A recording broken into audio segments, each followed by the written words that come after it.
All right, guys, what is going on? Welcome to Bums Talk Bass. We have a very special guest today. My old and longtime buddy, Louis Monetti. You might know him of Bassmaster Classic fame, college bracket winner fame, traveling the country slinging bait now. Yeah, How's it going? I don't know about the fame, but maybe has been fame. But what's going on? Like we were saying, the same old stuff. It's spring up here back in Jersey in your old stomping ground. So Yeah, we're just doing everything we can to squeeze out of work and squeeze into fishing. yeah, dude. That, but yeah, it's so weird. Like, dude, ever since I've moved to the South, I miss New Jersey / just like Northeast pre-spawn more than anything in the world. Like, we don't ever have that time of the year where it just like fires like that. Mm-hmm. And I miss it so bad. I'm so jealous of you guys. It's stompy. Well, it's one of those things where it's like, I mean, obviously exactly where we're at, like hyper local. It's not anything special, but we are in the close vicinity of multiple things that are special. So it's like give and take. Like we were gonna fish the bay. Me and Brennan were both gonna fish the bay tournament on Sunday. It got canceled due to like crazy winds and stuff, but it's that time of year where they're firing like crazy out. Everybody's catching them right now. It's nuts. Yeah. Dude, that place. It seems like ever since I left, that place has just been unbelievable. You guys remember back like 2016, 2017, just how butt that place was. And I don't know what's changed, but it's looked awesome ever since I left. Well, it's one of those things where I don't even know if much has actually changed about the fishery. I think guys just figured it out. Like, because back then there were always certain guys, like the Mike Centaurs, the pre-elite series, Greg Palma, like they were coming in with the mid-20s bags. It's just nobody else was. Yeah. And now it's like, I mean, even me, like when I first started fishing there, I would run around and do all sorts of different stuff. Like we had college events there and like I did well in them, but I didn't really understand totally what the fishery was. And I'm still not like anywhere near what some of these guys are doing, but it's like I've gotten to a point where I'm like, oh, this is what they do. And then I just do this every time and I can always at least catch like 18 pounds. Like, yeah. Which definitely did not used to be the case. No, I don't remember it like being that good. Like it seems like like you said, like it seems like the down the line weights have improved just like so much. Yeah, I feel like the bay though is not necessarily like it's so good you're catching 40 fish a day. Like there's been some random days where you're like cracking them, but you could still get a 20-pound bag there, but you only catch like 6-7 fish. I feel like just it's gotten really good. Yeah. Well, it's like ever since that one flood, was it an elite that it canceled? Yeah. I feel like ever since then, like the grass has come back strong, and like I don't know, like the grass is good, but it's. I don't know. It's not particularly different than it used to be. I don't think. Yeah. But I don't know. I honestly think guys, like, more people got like interested in it, and more like it used to be like, oh, okay, it's May, like I guess I'll do a tournament down at the bay or something. But now it's like there's a good 30, 40 guys who fish there multiple days a week all day. Yeah. Like, and you can go to any one of those tournaments and they're all in it. Dude, when I was out there, I'd be like a Wednesday and I'm like, oh, I don't have class, I'm going to go. And I'm thinking I'm going to be the only one at the ramp. Then you pull up and there's like 20 boats in the parking lot. You're like, what are these people doing? Yeah. Do you think COVID helped that? Like, do you think COVID hit the Northeast harder with like more people getting into fishing? Quite possibly. You know, it's actually interesting because I had because like I mean we've definitely felt it in the South, but it could just be like bigger. Yeah, I think because I had my buddy Blake on a few weeks ago, and he's lived in Virginia his whole life, still does, and we talked a little bit about the COVID thing, and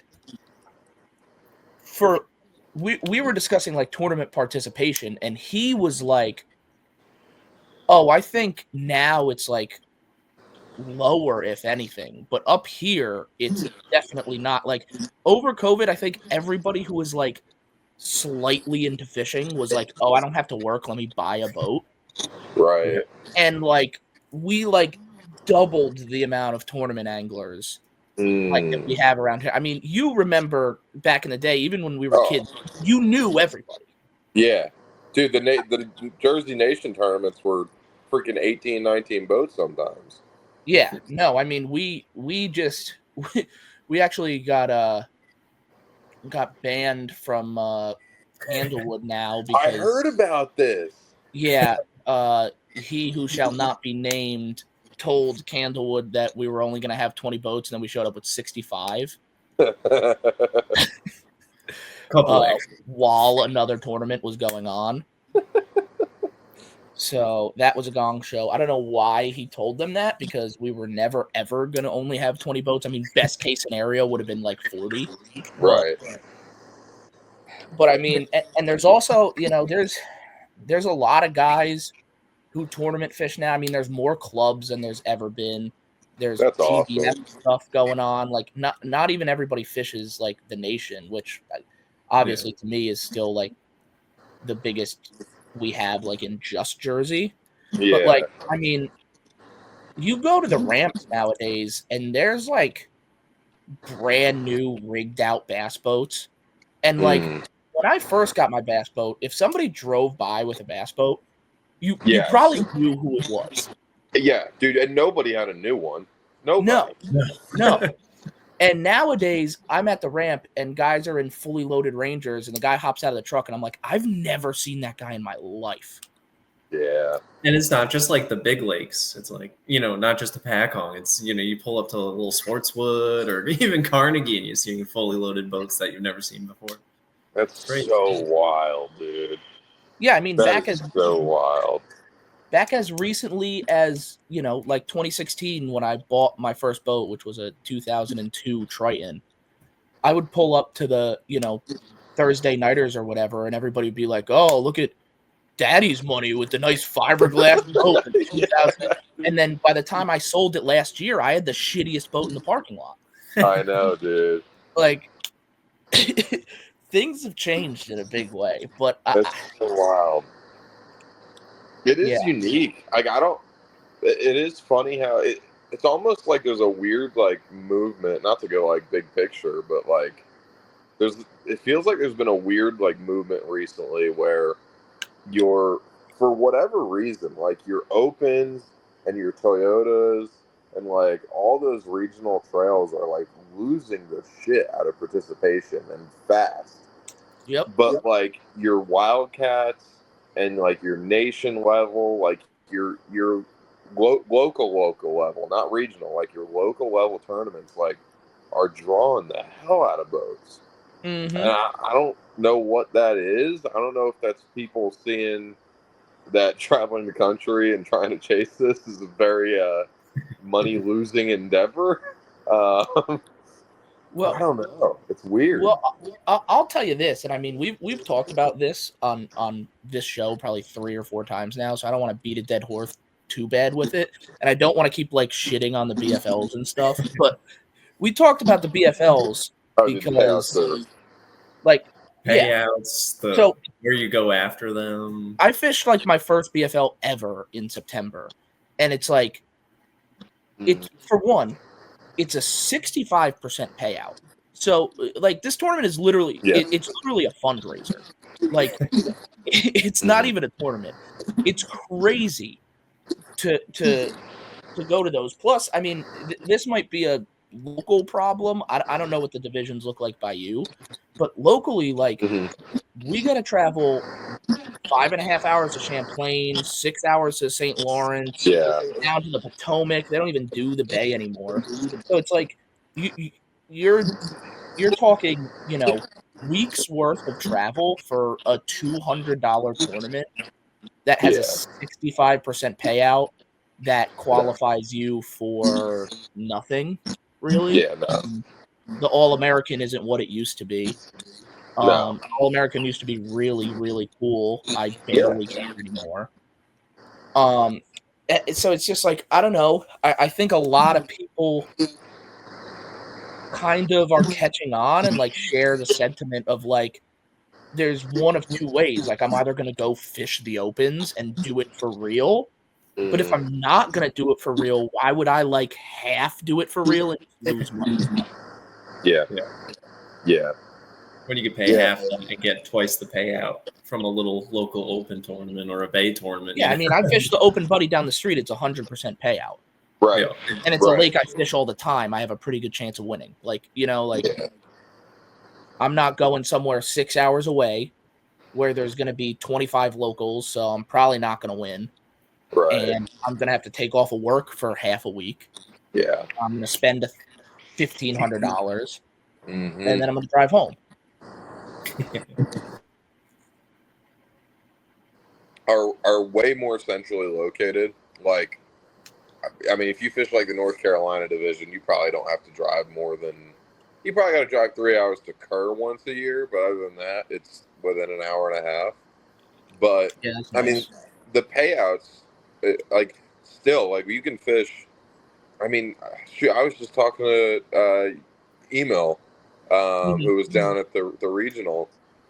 We were just talking on the phone a little while ago, and I was telling him, like, dude, we have probably throughout the year, within an hour of Charlotte, 5 or 6 championships that pay out 15 or 20 grand. Like, that's the first. Like, dude, you're paying 30 places down the line. Like, why even fish a BFL at that point? Yeah. When, like, other than to get to the All-American, which, like you said, it's just not what it used to be. Yeah. I mean, even on the nation level, they up the buy-in. The nation tournaments are $250 a tournament now. And since they changed the format about like not having like the state team and this and all that, they don't save money for that. So it's now 100% payback. So like we're making real money fishing nation tournaments. Like, that's nice. So it's pretty cool. That's real nice. And it's like I am planning on most likely probably fishing the opens next year now that they changed the format to be like somewhat manageable. You and I both. Yeah. But it's like I'm not really interested in like the in between. It's like I'm either going to do the jump all the way or I'm just going to do the stuff around here. Like, yeah. Right. And I'm always down to hop into a random tournament. If we went down and we fished the Potomac BFL this past September just because like I hadn't been to the Potomac yet, and like I like to go at least once a year, and it's just a place I like fishing. So I was gonna go anyway. And our buddy Zub, who's usually on the show, he was fishing all the BFLs, so he was going for the tournament. So, did we lose him? Got me? Oh, there he is. Okay. All right. My bad. All good. But yeah, so I was like, if we're gonna be down there anyway, let's just hop in the tournament. So like I'm down to jump in a random tournament here or there, but fishing all the BFLs is where you gotta draw the line. That's That's the only way that makes it worth it. And but like it's not because the payouts are so terrible. Yeah. Even if you win, you barely make any. You just paid off. I was gonna say I won the tournament and got big fish. And when I got my check, I was like, "Is this seriously it?" Yeah, like it's terrible. If you're not running a Phoenix, they're not worth fishing. It's crazy, straight up. Because I honestly, I didn't even I hadn't been paying attention. I guess because I had like never fished a BFL before. So I didn't even know that it was 65% payout. So I'm like, oh, there's 100-something boats in this tournament. This check is going to be sick. And I won and got big fish, and the check was like $3,500. And I was like, what? Yeah, it sucks. Yeah, it sucks. I think if bass, there's too much like between BFLs and Toyotas and Invitate. Like, there's just too much going on. I think that's part of the problem. Like, it's just oversaturated at this point. Yeah, it's just like everything's everywhere. But if bass can find a way to like middle ground this nation regional thing they're trying to figure out, and even if you kept that entry fee where it's at, like 400 isn't low, but it's not high.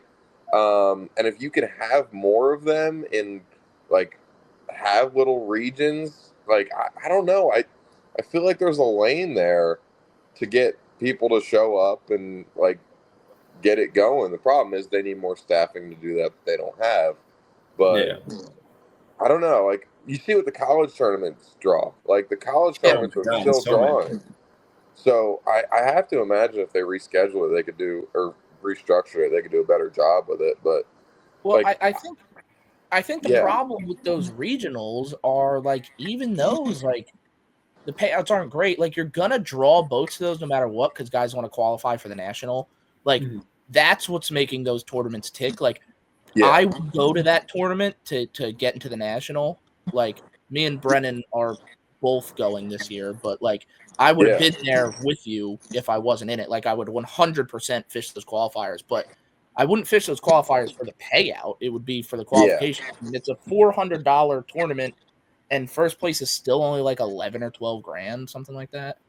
So the problem that I have with the way they have the payout right now, it's not great, but the nice thing is on a 200 boat scale, they pay 400 down, or they pay 800 down to 40th, which is sick. Yeah. I like that, but it also stretches the money out so far. It does. Which 200 boats, you pay 40, I'm fine with it. The problem lies in that you had a tournament last week at the James where there was 128 boats. They still paid 40 spots. That's a problem. That's when your 40th place, like Champlain last year, I got paid. I got paid, but didn't make day 3, and I got like a $550 check. You beat me last year, right? You were like 30. I don't know, did I? I think so. You were like 30 something. I was 30 something too. I remember seeing. But yeah, it was like the same thing. I got like less than my entrance fee back. I was like, what's the point? Yeah, like, I'd rather just not get paid and give the guy who won more money. Like, I don't know. Dude, when I fished when I was living in Florida, my buddy who I was living with was fishing BFLs as a co-angler, and he got a check in one of them as a co-angler for $45. That's just rude. And he had to fill out a W-9. Dude, That's the year that I won my whole deal, the last tournament, they used to pay 12 spots in the college tournaments. The last tournament was the only one we got paid in. We came in 11. And me and Michael got handed a $21 check each at the end of it. It cost him $1 just to write that check. Yeah, I was like, dude, I drove 15 hours up here to Saginaw Bay, drove 60 miles across the bay to catch what I caught. Just give me nothing. Like, seriously, this is a slap in the face. me and my partner Zach top 5'd the 200-something boat national championship, and they cut us a $1,000 check. Paid off gas for Yeah, I mean the trip was like $2,500, like to get there. It's so ridiculous, dude. I don't know. It's an interesting place where this game's at right now with money, and you know, I'm sure we're all living proof. I know I am. If you don't have the backing, like, man, Yep. You're not going to make it very far. No, it's tough. That's why It's I'm. tough. What am I? What am I? 4, 5?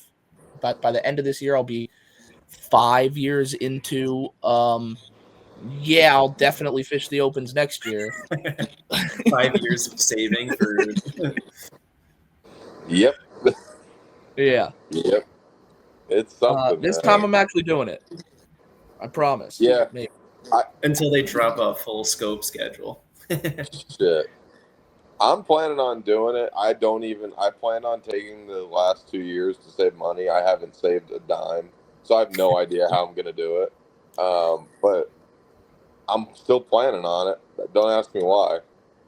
Well, let me know. You just got to fish. You got to just me and my buddy at least do the first 4, right? Yeah. Yeah. Yeah, and then they slap you with the old 35 hundo a popper if you make top 50. Yeah, if I make the 3, we're gonna have to figure it out. I definitely have enough money for the 4. Yeah. I have been working on that for a while. Nice. We're gonna be okay. But if we make it to the 3, we're probably just taking out a new credit card and hoping we do good. That's what I'm gonna do. I mean, shit. Yeah. That's bass fishing right there, baby. That's the dream. Yeah. I mean, it is what it is, you know. I've been saying I'm gonna, like I said, I'm 5 years into saying I'm gonna do it next year, and if I blink anymore, I'm gonna be 15 years into saying I'm gonna do it next year. So I'm just gonna do it. Yeah, yeah. The only thing I can tell you from fishing the opens, don't expect it to be fun. No. It's not. But believe me, I am. I'm aware of the. It's probably not going to be fun. Dude, it's like not even saying like from a fishing perspective. Like you might catch their ass. It's just not fun. Like everybody's a D-bag. Everybody's out to get you. Like there's no camaraderie. Like it is brutal. It really is. I don't know if it's changed like since the new format and stuff, but it's hard to imagine it is. I don't know. Well, if you want like the slightest bit of camaraderie, we'll talk after this. But me and my buddy are fishing it. If you want to cut some costs with us, we're looking for guys. Sure.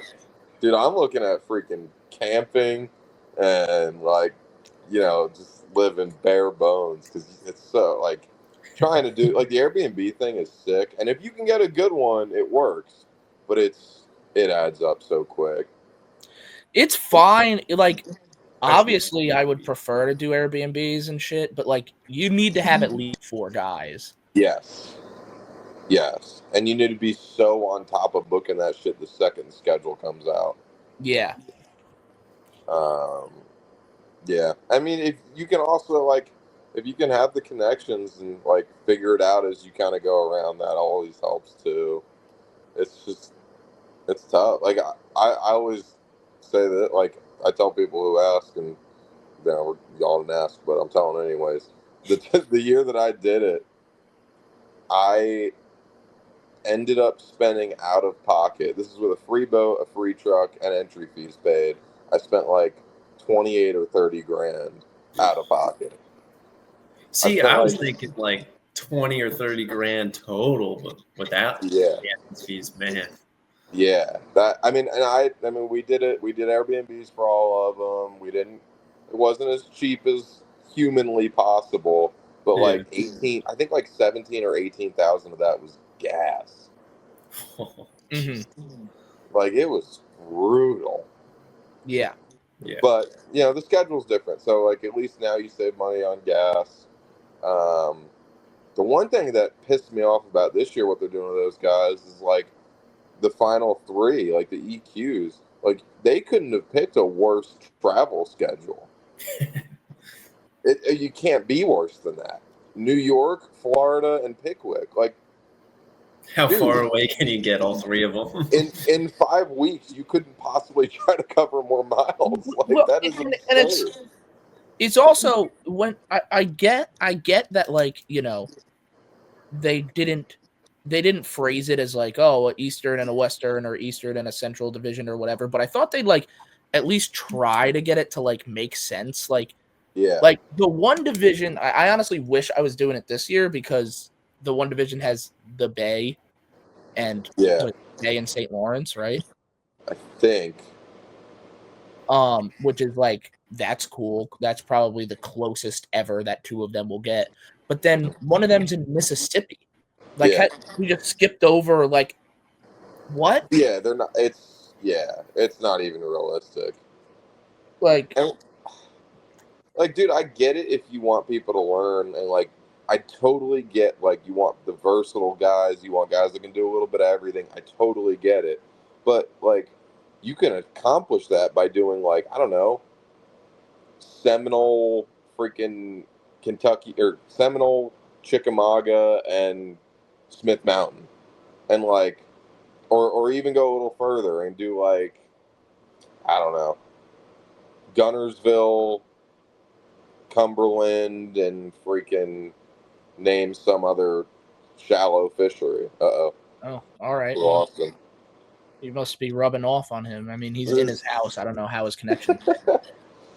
He actually just left like the whole stream, so I bet you his computer died or something. Is what actually happened. Okay. I would guess, but anyway.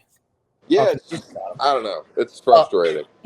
And it's like, look, I don't like when people say this, and I'm not saying it because obviously, like, the guys who are at the top of it, like the guys who actually make it, can straight up catch them. But like in terms of like participation, like in general, there's a fine line between like trying to find the most versatile guy and trying to find the most versatile, well-rounded guys of the guys who can afford it.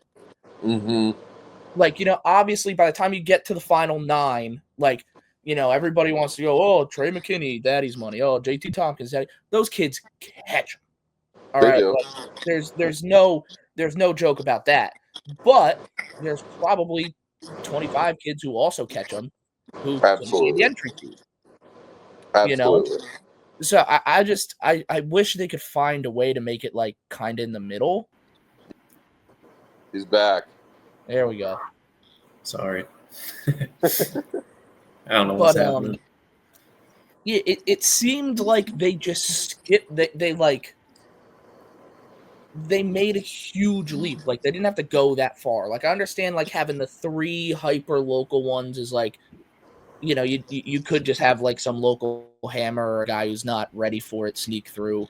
But like to jump from that to 9 tournaments all over the country, it's just like, I think we went a little too far with that. Yeah. You're running a whole elite series, but without any of the payout. That's the craziest thing. Like, maybe if you're going to spread them out, do like 5 or 6, but like doing a full elite schedule, it's kind of crazy. Yeah. Because I mean, look, everybody knows it, right? If you they want to call bass fishing a sport, a professional sport. If you're the best basketball player in the country, it does not matter where you are, how much money you have, what school you went to, this, that, or the other. The best basketball player is going to make his way through and play in NBA. The best fishermen, like, not to say they're not the best. Like, the Elite Series is obviously ridiculous, but there's another 100 guys out there that you could swap them all out with, and it'd be the same thing. Yeah. Easily. Except, I mean, there's some at the top that are, like, way on another planet. But, like, your average guy, like, they're out there. Oh, yeah. And to go, like, even more bigger picture with it, I don't have an earthly clue as to how this problem gets solved. But, like, as far as sponsorship money and, like, support for the guys goes, until it's all one league again, I mean, it's never gonna be the top tippity top guys fishing for the top prize. It's always gonna be, oh, well, this guy's over here, and I'll be the first. Like, I'll say it publicly. I don't care. I am not a Jacob Wheeler fan. if you don't think he's top 5 in the world and he ain't fishing Bassmaster Classic, like that's interesting. Connell, same thing. Like you can go down the list. Until that's the case and everyone's fishing at the same spot, we're gonna be fighting for money. We're gonna be fighting for sponsorship dollars. It's just how it is. Well, that's, we've talked about the MLF thing before, and it's like you take a guy like Jacob Wheeler or Dustin Connell, like you said, Dustin Connell's probably a good choice because he just won the Red Crest, right? Yeah. So Dustin Connell is, in my opinion, he's got to be, no doubt, like a top 10 bass fisherman out there right now. No question. But so he wins the Red Crest, okay? But like, what does that even mean? Like, I don't know what I don't know what to compare it to, because I mean, first of It's all, not the classic. No. yeah. First of all, like, we've always counted as like KVD has 20 Elite Series wins. He's got 4 Bassmaster Classics, 4 Anglers of the Year. Okay, Jacob Wheeler has 3 Major League Fishing Angler of the Years, however many tournaments he's won over there. I don't know, like, how to. That's not just apples to apples. They're two different. No. For one, it's a completely different sport. They made it Yes. every fish counts. It's not the same thing. No. Like No. fishing a 5-fish tournament and fishing every fish counts is like would be It's like, not the I same. use this It's just analogy not. before, but it'd It be would like, be like if you gave a point every time somebody got a first down in football. yeah, that's exactly what I was just gonna say. It'd be like having an NBA where there's a 3-point line and an NBA where there isn't. Like they're not the same sport. No, and it's like I don't know. You can't like compare those results because they're not even doing the same thing. Mm-mm. No. Like, there are styles of fishing that will win you an Elite Series tournament, that will have you in. If you did the same exact thing in a Major League Fishing tournament, you'd be in dead last. God, And you can flip that too. There are guys who would win a Major League Fishing tournament doing something. If they had the same exact week in an Elite Series event, they'd come in dead last. Yeah. No question. It's just, No it's question. a completely different objective. Yeah. Yeah. It's too different, and I think it all like the bigger overarching problem to me is the financial implications of it all. Because if you have a sponsor like a Toyota that's given $2 million to the Elite Series and $2 million to the Bass Pro Tour, well, if it was one tour, it'd be $4 million, and there goes your entry fee problem, just like that. Yeah. Especially if you compound it amongst every company, like it's tough, man. I don't know where we go from here. I don't know how it gets solved. And I mean, forget about a guy like us who's like, oh, can I get some money to help out with my opens? It's like, there's not enough money for the guys who are already on the professional tours. Like, I remember when we were first growing up and I was first figuring out about fishing. I mean, guys are fishing the opens with 20 sponsors and fully wrapped boats. Like, guys are getting paid already because they might make it. Like, now, forget about it, dude. Oh yeah. Nobody. No, like, nobody's giving me nothing. Too is also just the fact with the boom of social media. I can give you 20% off, and you're going to go sell me probably just as much as an Elite Series guy can, and you cost nothing. Yep. I give a college club 10% off, and man, they're going to buy that shit up like crazy. Yep. It's free. Absolutely.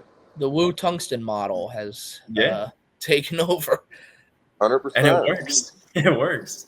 Yeah. It works. I mean, I'm sure I know Lewis was a little bit too when we were doing like the Junior Bass Nation and stuff. Like, we were all victims of the Woo Tungsten model. Like, you tell a 16-year-old kid he's getting sponsored, it's like, hell, that's awesome.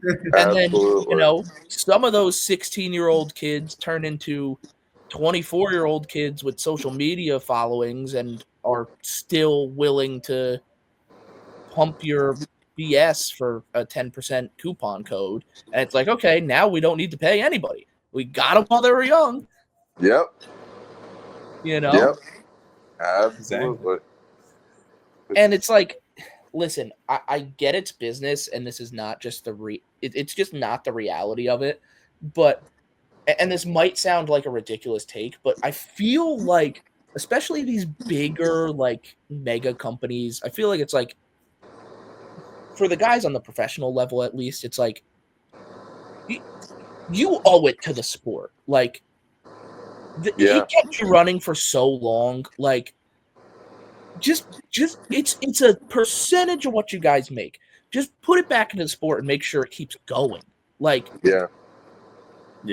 it's I never, and I don't think this is going to happen anymore. I think we're getting a little bit better, but about a year ago, for the first time ever, the thought popped into my mind of like, I want to, in theory, become a professional fisherman. Like, that's been my dream since I was in college. But like, in a few years, it might not even exist anymore. Yeah, it's a thought I've had. I can't say I haven't had the thought. Yeah, like I had never even conceived it until a little while ago. But then all this stuff was happening, and I was hearing some stuff from some guys, you know, more in the know and more on the inside than me. And I was like, is this like sustainable? Well, what I can tell you, you know, one, working for a company in the industry, and two, having, you know, hearing things sometimes more than I wish I had. It's all a facade. The whole thing. Nobody's making money. Like, even the big companies aren't making money. They're not paying anybody. Like, no employee in the fishing industry is making any money at all. Like, I mean, if you took a poll of people that worked for fishing companies, not at a management or higher role, if you took a poll of people that worked lower than that at a fishing industry, they would kill for a teacher's salary. 90% of them, I bet you. It is crazy how underpaid everyone in this industry is, and how the companies, like a lot of the companies, like, I mean, I'm sure y'all probably saw a couple years back, I want to say it was right after COVID, Berkeley Pure Fishing filed for bankruptcy. Like, you can't even fathom a Louisville Slugger saying, "Oh, we're filing for bankruptcy this year." Like, it doesn't even make sense. No. But in fishing, you take the biggest name, one of the biggest names in the industry, and they're like, "Yeah, we're out of money." Like, it's nuts. Bad. I really, like, I don't know. You know, I'm not an economist, but like, what are people doing wrong? Because I struggle to figure out how, like, how you're selling that many baits and not making any money. I know. Because they're selling a lot of baits. Yeah, and they're not people's things on Earth either, you know? Yeah. Part of the issue, for sure, is the margins in our industry are terrible. Like, the industry standard margins on, you know, most anything that any retailer is going to buy is around 35 or 40%. That's just not realistic when you compare it to any other industry. You know, I don't know. AT&T isn't selling iPhones for 40% off. They're getting a little bit more of a cut than that. Yeah, I mean, they're making an iPhone for like $16. So. Right. And and then Apple's probably selling it to them for $100, and they're selling it to, you know, they're selling it for what, $800? You know, some crazy number. Yeah, by the time you're buying an iPhone in the store, it's like $1,000, but the materials cost like $16. Right, and the fishing industry's margins are just in the tube. So I think that's part of your problem. I think another problem is like we unfortunately we're so blinded by how amazing it is and how awesome it is to us. The participation, like, in comparison to other industries, sports and stuff, like, it's just not, it's incomparable. Niche little, like, well, it's like a thing where it's like the competitor. The competitor participation is obviously higher than other sports because, like, not Jimmy down the street can't go like play in a pro football tournament, but the fan side of things, like, there aren't any bass fishing tournament fans who don't tournament bass fish. Right. Like, you know what I mean? Like me and Lewis, we're wearing our Yankee hats. We're big Yankee fans. Neither of us compete in semi-pro. No. Joe Schmo down the street isn't buying a bass hat. You're saying? Yeah. Like my neighbor Dave, who's never picked up a fishing rod in his life, loves baseball, loves football, this, that, and the other. He's not turning on FS1 on Saturday and watching live fishing for 8 hours. No. 100% of the people who are watching it because they want to do it. Yeah. Like, yeah, and it's not. I think part of the reason why it's not as compelling and not as, awesome to watch as baseball or basketball or football or whatever is, and I think this is a problem even in fishing amongst the people that want to do it, is that you and I, or you and, the guy staying in the hotel room next to me, like, we can turn on the TV and we can watch fishing, and without any sort of information to back us up or not, we can claim that we can do whatever he's doing on the TV. And there's nothing that you can see him do, save for Tommy Biffle flipping bushes or Gerald Swindle skipping a dock. Save for that, there's nothing you can see on that TV that you can't conceive yourself doing. And so there's a disconnect where, like, we're not as amazed to just watch it and to just consume it as a product on the TV. Whereas you go and watch a basketball game, I don't know too many people who can turn on the basketball game tonight and go, yeah, I can do what Steph's doing. Yeah, yep. Yeah. I got that. And that's the thing, is like the potential category, right, of the category of people who could, in theory, potentially be bass fishing fans, are, Jimmy Two Shoes on Facebook, who fishes the farm pond in his backyard with shiners and catches a 4-pound bass every now and then comments on Facebook and says, that live scope's cheating. If I had that boat, I would win every bass fishing tournament. And guess what? If Jimmy Two Shoes showed up to an Elite Series event, he would get his fucking ass spanked 10 times over, left, right, center, any lake in the country, any time of the year. It does not matter. Jimmy Two Shoes is getting smoked. But Jimmy Two Shoes doesn't know it. No. And the other problem is Jimmy could go and buy a live scope, and he could go out of the lake, and he could go catch 30 pounds, and then he can really say, I could go beat those guys' asses, with no one to say that he can't. Yeah. That's the problem. Like, there's no way to prove that guy's wrong. He doesn't know that if he went out there on Gunnersville in May that it ain't like that. He just thinks, I just went and did it. I mean, why do I have to watch these guys? I'm better than them. Because here's the thing. For every 10 of them that say it, 9 of them are horribly mistaken, but one of them might be right. Right. Oh, yeah. Like one of them might be right. And that's the whole other side of the problem. There's a lot of guys out there. There's a lot of guys. They're real people. They exist. They're out there. They're fishing your local tournament. They are good enough to do it. They actually. Oh, yeah. Yeah. It's very interesting, and I guess all of my personal feelings on this stuff, and just like all of it in general, something's gonna give. I don't know what, I don't know how, I don't know when. It just feels like we are heading for something. It seemed like there was a long period of time where nothing changed. Yeah. And all of a sudden in the past 5 years, it's like, I don't even know what I want to participate in, because everything changes so much that like it might not be what I want to do next year. Like, yeah. Like it was the same staple, the Opens and the Elite Series, the FLW Tour, The National Guard's here, Walmart's here. We're winning $500,000. This is awesome. We're catching 35 pounds on Falcon Lake. Everybody's throwing a big crankbait and having fun. To what? We're doing every fish counts. We have everybody staring at a box. Everybody over 40 hates everybody under 40.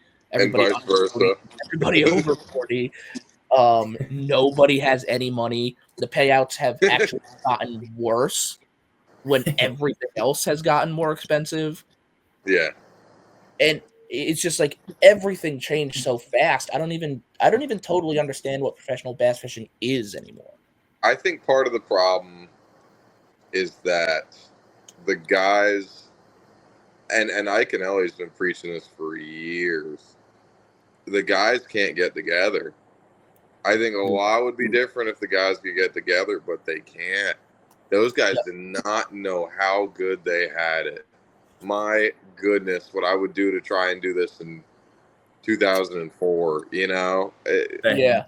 They didn't know how good they had it. And again, I don't know what changes. I don't know. I think that's a step in the right direction, is getting everybody in together. But still don't even know what that does, Well, it's like, they from my understanding, they sort of kind of semi got together for the first time in forever and saved themselves from getting $200 checks in a pro tournament. And saved themselves too from the even more egregious than that, in my opinion, was the whole no. Remember when they came out and then they dropped the fact that they're completely upending the no information rule without asking a soul about it? And then a week later, we're like, oh shit, we fucked this up. Yeah, so it's like, well, I hope you boys didn't get too much info in a week, because you had a grace period real quick if you know everybody. It's crazy because when they talk about dealing with bass, when you hear the anglers on podcasts and stuff like that, they're talking about how they have no pull with bass. It's just it's their thing, and I'm like, but you guys are the names that make it up. We can go and find another 100 guys and everything, but they're just going to keep cycling through, and no one's going to care.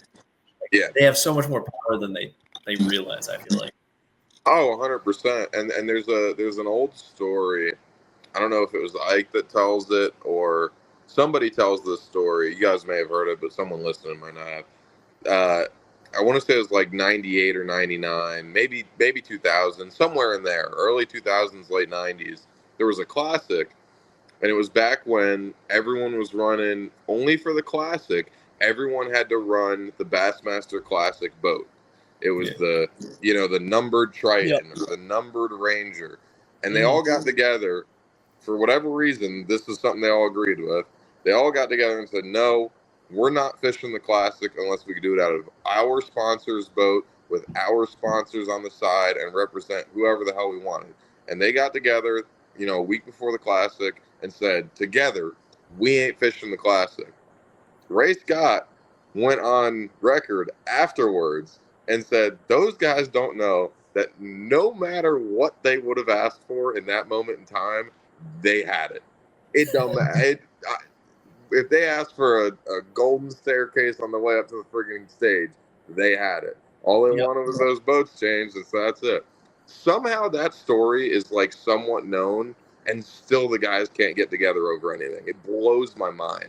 So crazy. Yeah, I mean, well, honestly, it's created a vacuum of as the margins are getting slimmer and as people are making less money, it's even scarier to do that. It's you're getting by so little. It's we can't mess with what's going on, Yes. And that's why they don't. Yeah, exactly. And it's the worse the problem gets, it's the less of a chance there is that they'll do something about it. Yeah, it's honestly, and this is going to sound crazy coming out of my mouth. Lord knows I've thrown my amount of silent shade, even though I need to get better about this. It's honestly probably a good thing you got all these young kids who got all of mom and dad's money from that they don't give a damn about anything the industry gives them. Yeah.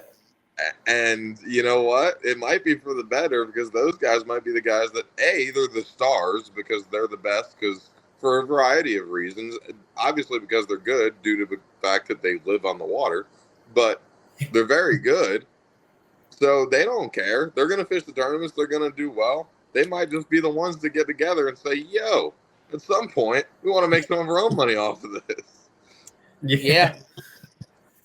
That's not a bad point. I've never thought about that, but I haven't either. This is the first time I've ever thought about this. It's not a bad point at all. Trey McKinney, the savior. Yeah, right. He might be. Listen. I hate to say, or I shouldn't even say I hate to say it. Every tournament that passes, I think I'm liking the kid more. I mean, do I wish like I had what he had? Of course, but like the kid is top 10 every single tournament. Like, there's a lot of kids out there who have the money that he has and do fish all the opens and everything, and they stink. Oh, absolutely. Like the kid's unbelievable. Yeah, absolutely. It doesn't even make any sense how good he is. Yeah. No, he absolutely is. And I don't know if I'm the villain here or he's the villain, but hell, I think bass fishing could use more rivalries. And hell, if I can get there and freaking run against that kid, I'll happily be the public rivalry on tour, baby. I'm here for it. Love it. I'm here for it. But that's the thing, that's the thing about it. Shoot, I mean, if you're not, it's a stupid old cliche, but like, you're not getting hated on if you ain't that good at something. Very true. Mm-hmm. Kevin got a lot of hate back in the day. He's the Oh best yeah, to do it. He's the best to do it. You used to hear not so much the like daddy's money thing, but all the other things that they say about Trey. You used to hear the same exact things about Kevin, or he's paying somebody for information. He knows a guy on the lake who gave him all the spots. Oh, he's cheating, this, that, and the other. They used to say the same exact things about Kevin. Nobody says any of that now. No, and I think I could be wrong about this. I think in hindsight, part of the reason why nobody says this stuff about Kevin anymore is because it's kind of become semi-public knowledge that just like 85% of the guys just all did it back then. Yeah. Yeah. I think that could be part of it, which is really funny. But no, I mean, Trey's of that. I mean, and look, I'll come out and say, I'm not a fan of it. Straight up, I'm not. But there's no denying that A, it's effective. B, it's not breaking any rules. He's in that Wheeler class of living in the gray where you know the rule book better than anybody else. You know exactly what's breaking the rule. You know exactly what ain't. And he's damn good at it, and damn good because of it. Roland was the same way back in the day. Shoot, I'm sure Kevin was. And, Trey's one of the best at it. Wheeler's one of the best at it. And those guys are dominating. And so it's interesting, it's, you want to say, you want to be one of those guys who says, take all that away. I might be someone who advocates for something like that, but like, I don't have any say in that. I can go and play by the same damn rules. Mm-hmm. So that's why I don't really bitch about it. Just because I don't like it and I don't like him doesn't mean that I have to complain about it. Like, it is what it is, Just because I don't like the way you play the game doesn't mean you're playing the game against the rules. And it's also one of those things, I don't know why that's so, like, frowned upon and taboo in bass fishing, especially if you want to call it, like, a real sport. Like, when you're talking about football, guys are in the stands screaming everything under the sun at guys. I don't know why it's, like, impossible to, like, root for somebody over somebody else. Like, that's another thing about being like a bass fishing fan is like you don't have a team. Who are you rooting for? And like in bass fishing, we pretend like we have to root for all 100 guys. Well, then it's like we're not really rooting for anything. Then are we? Like, yeah, you gotta have a favorite. You gotta have a least favorite. Yeah, it's all about hell yeah. if that's the way it should be. I mean, that is what drives the sport. Bottom line, stars and villains and fun-loving guys that everyone loves and crotchety guys that everyone hates. Like, that's the stuff that drives. That is what Bass built the brand on. Bass built the brand on the backs of Roland and Kevin and Mike and Skeet and G. I mean, and I think that, I was talking to a close friend of mine who's a big marketing guy in the industry now. He was telling me about how when ESPN bought Bass back in the day, and this is to ESPN's credit as an actual professional sporting industry person, they identified those guys. They said, all right, Kevin right here, this guy's the villain. This is the bad guy, he's the bad man. We're going to portray him as such. Aaron, he's the fun-loving guy who just can't get over the hump. We're going to portray him as such. Ike and Ellie, he's the guy that everyone hates and nobody wants here. We're going to portray him as the real bad guy. Skeet, he's the out there West Coast funky. Like, they went name by name and identified 6 or 7 guys. Clun, he's the wily veteran trying to get one more. Like, all that stuff. And they did such a good job, even though they only owned Bass for maybe 10 years. They did such a good job of identifying those guys as that and creating a sport based off of it. And I mean, those were the glory days of Bass and FLW. It was happening simultaneously at the same time. I mean, those were the glory days of professional bass fishing. They were. No question. And that's what sells it. It makes it interesting and fun to watch. Yeah. I mean, even just like Ike and Ellie branding himself as the crazy guy. Like, he's not like that in real life, but that's what made him him. Yeah. 100%. And I'm a Bass loyalist to the day I die. Like, there will never be another organization. There will never be another tournament. That is the one singular tournament. That is the only reason why I'm continuing to try to do this, is that tournament. Not even the Elite Series. It's that tournament. Mm-hmm. And I love them to the day I die. But I will 100% give them crap when they deserve it. Shoot, some of my best friends in the world work over there. They are so tiptoey around anything slightly controversial. It makes me want to throw up. You need to take that stuff and blow it up. Look what happens in the NFL when there's something going on. Oh, look what A.J. Brown said about his quarterback. Oh, look what, like, that stuff is what drives the eyeballs, that drama, that intrigue.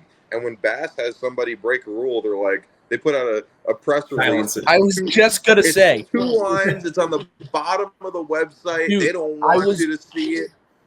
I was literally on the tip of my tongue for when you stopped. I was going to say, did you see the Scott Martin press release? It was ridiculous. It was 2 sentences. It was ridiculous. He left the Elite Series. Yeah. It's the biggest story of the year. Yeah. And they made themselves look like idiots, and they got killed for it. And I think Bass was fully in the right for that. I think that somehow they just don't. Bass figured out a way to make themselves look worse than Scott Martin, the guy who broke the rule twice in a row. It's mind-boggling. How did you pull that off? They just give zero transparency to all of it. It's like, throw it under the bus. It didn't happen. Don't tell no one. If Bass was smart about that situation, the second this all happened, and the second any of this happens, they should go and put it all out. If I'm just going to pull some shit out because whatever. Let's say next week, Drew Cook. All right, Drew Cook. Somebody reports that he snagged a bedfish. I don't know. Let's just throw that out there. You know, I love Drew Cook. I don't know. He's a good guy. But let's just say that comes out. Bass should, the second they hear that, if they want to be smart and like portray themselves as a good organization and like stir the pot a little bit, make it interesting. Come out, say Drew Cook has been accused of this. We're looking into it. the ramifications of if this is true is he will be XYZ. If they would have done that for Scott and said, hey, Scott Martin is accused of this, we're looking into it. If we find it to be true, he will be kicked off the Elite Series. He can't come out and even make his video at that point in time. Yeah. He can say, I'm leaving the Elite Series, and all the comments would say, well, you were getting kicked off anyway, so what do you mean you're leaving? Yeah. Which was what was going to happen, by the way. 100%. And they just let him do it. Yeah. Let him and then make them look like they're the shady ones. Yeah, it's wild. Yeah, because the original report, I got a tip from somebody at Bass like 3 or 4 days before it happened. That was like, hey, Scott's about to get kicked off the Elite Series. And then all of a sudden Scott puts out a video that says, I'm leaving the Elite Series. And I'm like, whoa. What? What changed here? Like, yeah. And like, why? And I like, I'm sure the rumors went around the whole industry. I know some of them did. Why did that even get a chance to happen? Why is Bass not getting out way in the front of this and putting this kind of stuff out there so that way they can absolve themselves of any, oh, you guys did him wrong. Like, you shouldn't even give that guy the opportunity, and not just him. Like, this is not a shot at Scott. Like, whatever, you do what you did. It is what it is. Yeah, you shouldn't even give an angler the opportunity to get out ahead of it. It should be entirely upon Bass to say, yo, this guy's doing this. We're not sure about it. We're looking into it. This is what might happen to him. And then it's all absolved.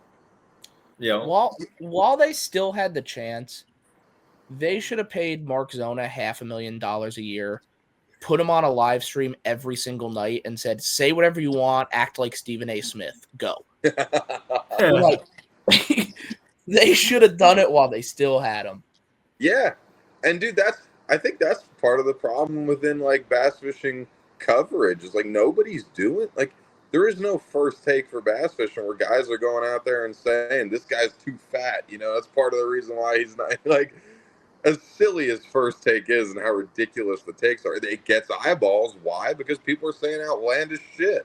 Nobody in the bass fishing media world says shit like that. People are afraid. Even like the closest thing we have to it is like a couple podcasts, and even if you look at like the most extreme ones, and like I say what you want about them, I'm a fan of them. Talked to him a few times. Luke Duncan's podcast is probably the closest thing we have to it, and he says that he's unfiltered and will say whatever and be controversial, but he's not. Like, he still keeps it pretty close to the chest and doesn't say things. And like the new Zona and Tommy podcast, which I do enjoy, he was like, oh, I don't work for Bass anymore. I'm going to say it all. And yeah, he's saying a lot more than he used to, but he's definitely not saying it all. Nobody. Oh, he's still holding back for sure. Oh my goodness. Nobody. Oh my goodness. The amount of filtering that goes on is just it's downright absurd, and it goes on I mean, shoot, we're doing it right now. Like, you know, like we're guys that can't afford to go out and say all the shit we've all heard, but like that is the whole industry.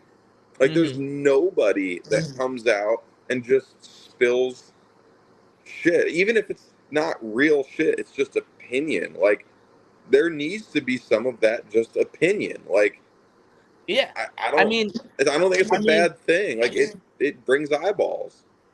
In bass fishing, if you go on a public platform and say something about somebody and it turns out to be not true, it's like you get destroyed, ostracized, career ruined. People on ESPN go on there every night and get stuff 150,000,000% wrong every single night. They're just throwing stuff at the wall.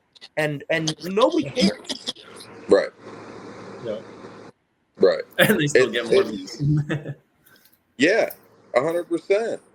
I don't understand why there's not somebody, like Skeet Reese just is retiring at the end of this year. Why doesn't Skeet Reese come out with a podcast next year or a talk show or whatever, where he watches professional tournaments and he goes, oh, yeah, like the guy who's in third place. Oh, you know what he needs to be doing right now? I think this is where he's screwing up, and he's screwing up bad, and just like rips them apart the same way Stephen A. would rip apart LeBron or something like that.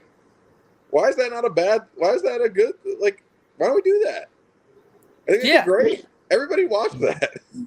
And I mean, you know, the angler in question can turn around and say, "Oh, well, Skeet, you know, you would be out here doing it then if you could still do it. Why'd you retire? Yada yada yada." But guess what?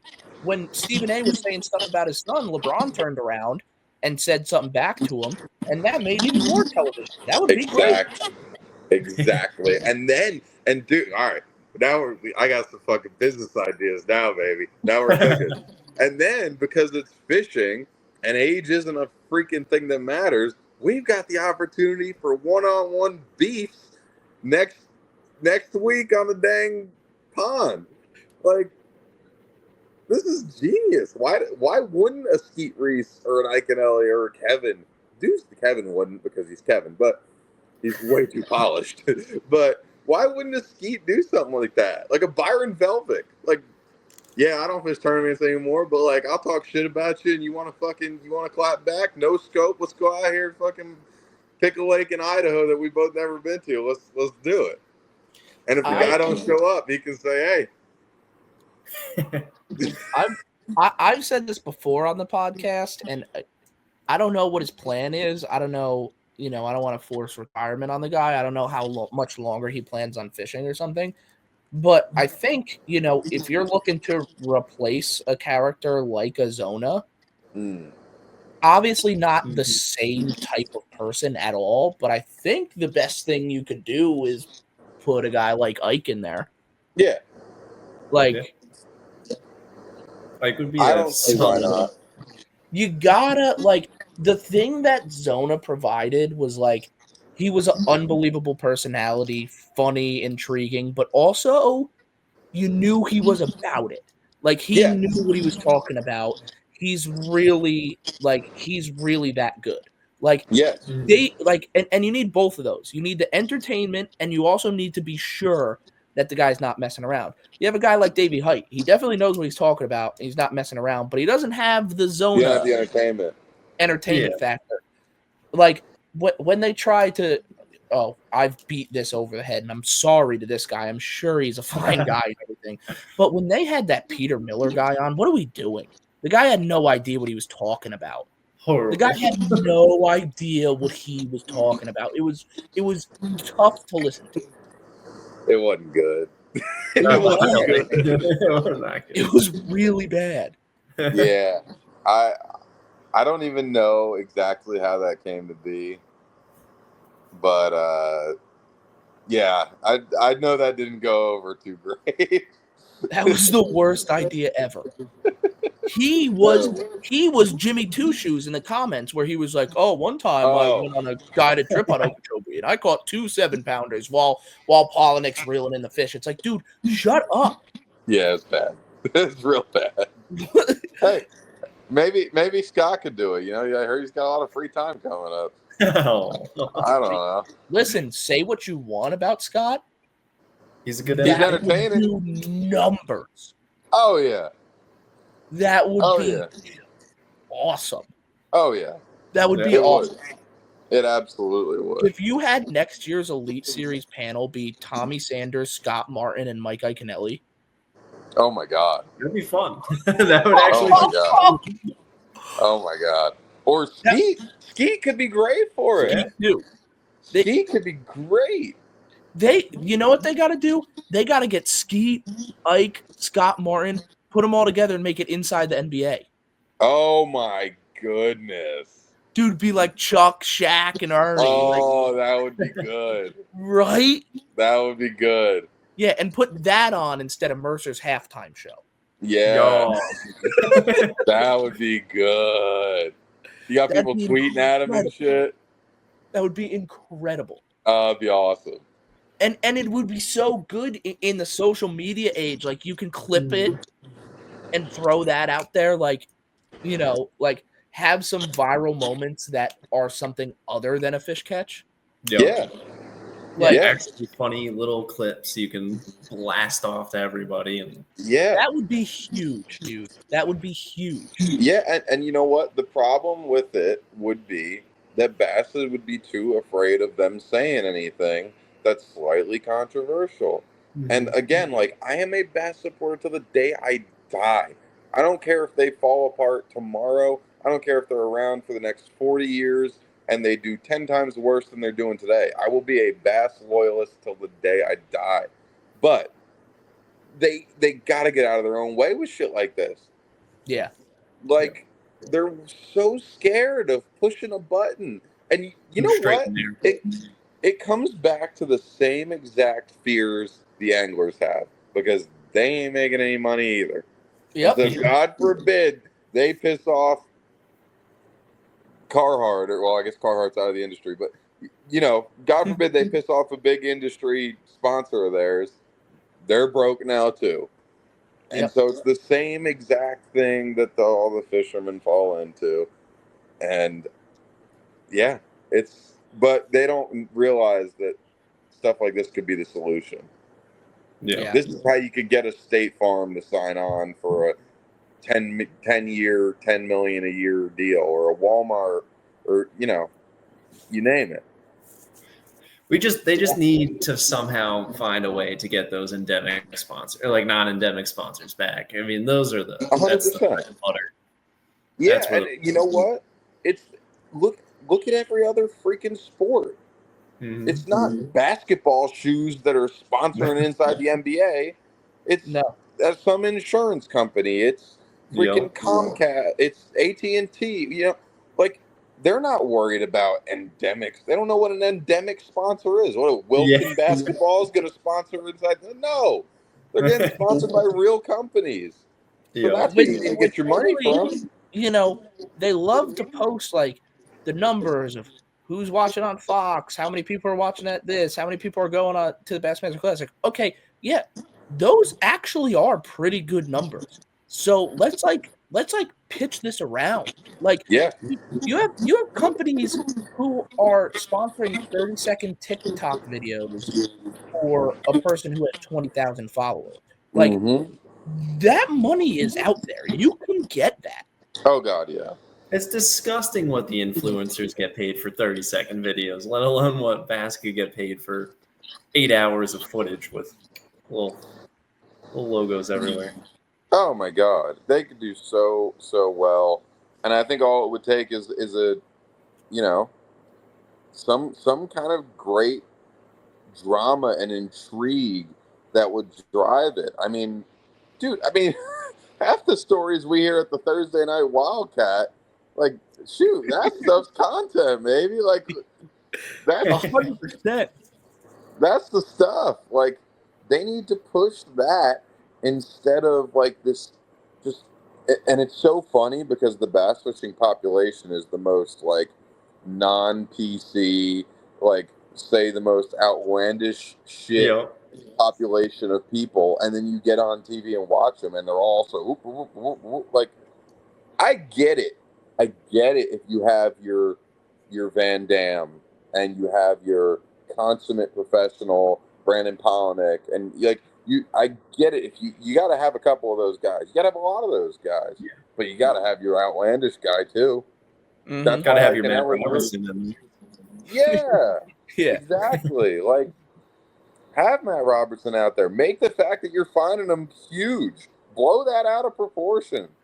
Like, it's good to hear that. People want to hear that kind of stuff. They want to get mad. That's the stuff I want Bass to get shit on for, because that's good publicity. Like, that kind of, like, oh, they suck. Like, Roger Goodell loves when somebody goes on Twitter and says Roger Goodell is the worst commissioner ever. Why? Because it's more clicks for the NFL.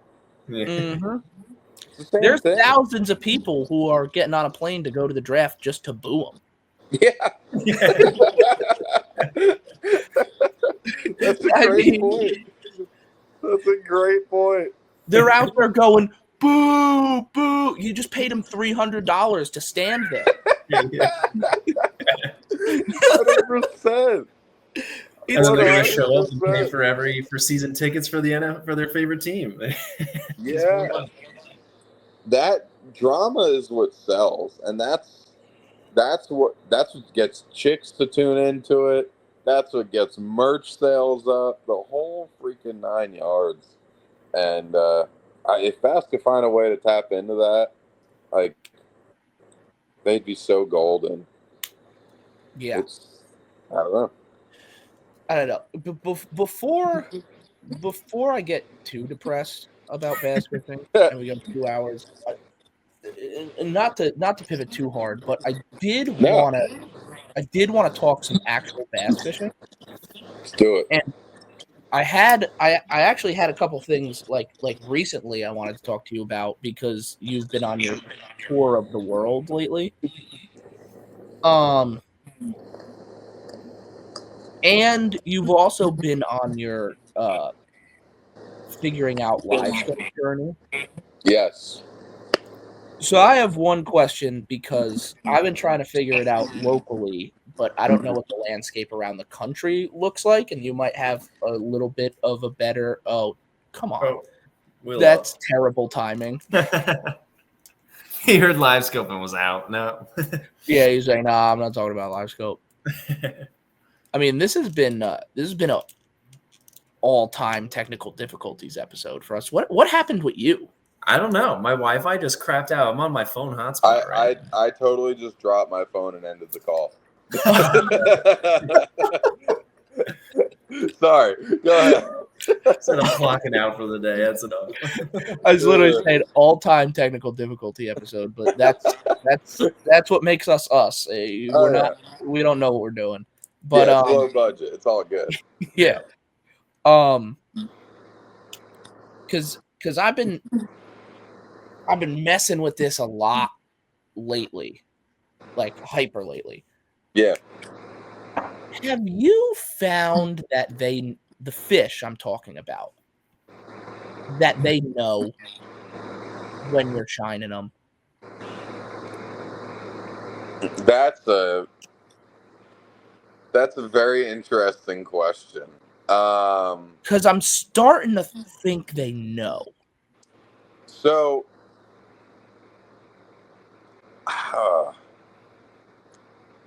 not that they all know, but Did you notice fish yesterday starting to, like, you're panning around, you see them, and then just start darting toward the bottom? Yeah, I have definitely seen that. Couple things. Man, it's a tough one. Like, because I've had moments where I've thought the exact same thing. I've had moments where I've been like, nah, no way. I've had times where, like you ever have it where you look over at one, you pan over to him, and it's like the second you look over to him, he does something different. Yep. And, like, I don't know. I truly do not know what the answer to that question is. What I am fairly confident in telling you, from what I've seen, is that they 1,000,000% can hear and not. I don't know about hear. I don't know. Hear and, like. I think that my theory is that it is a hear, but they sense them. I think it has significantly more to do with your boat and your cast than it does the actual transducer itself. Well, so that was going to be one of the things I led into was like Brennan said, you point it at them and they go and swim down to the bottom. But here's the thing. Are they swimming down to the bottom because you pointed the live scope at them, or are they swimming down to the bottom because they saw your boat? And was that always happening and you just didn't see it? Okay. Yeah. Right. So, I what I'll say to that is, and like I've definitely thought about all this shit. Like, like, obviously, but for those who don't, I've spent the last 2 years and a half, like, literally every time I go fishing, all I do is stare at this fucking screen. That's all I do. I despise it. It's all I've done. So I spent too much damn time staring at the damn thing.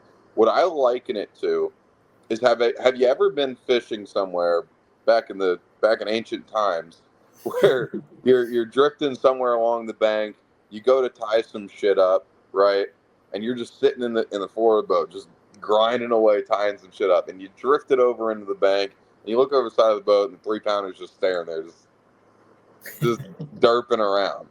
And it's like the second you stand up or the second you start to move, he's gone. Yeah. I think it's just that. Like, if you just happen to be drifting around and pan over to one, like, let me ask you that. How many times have you done that? Because I most certainly have, where same exact thing happened. I'm tying some shit on. It takes me a second. I get back on the front of the boat. The second I look back at the screen, there's a blob. I put it on him, bites instantly. Yep. It feels like that happens weirdly often. Yeah. Whereas if you're trying to pan around and you're looking for them and you're dropping the poles and they're going on your trolling motor off your exactly, like that's when I think you freak them the hell out. Even I feel like I've seen it happen at 60, 70, 80 foot. Yeah. It's getting so here's what some of the things that have had me thinking about this recently. I went fishing yesterday.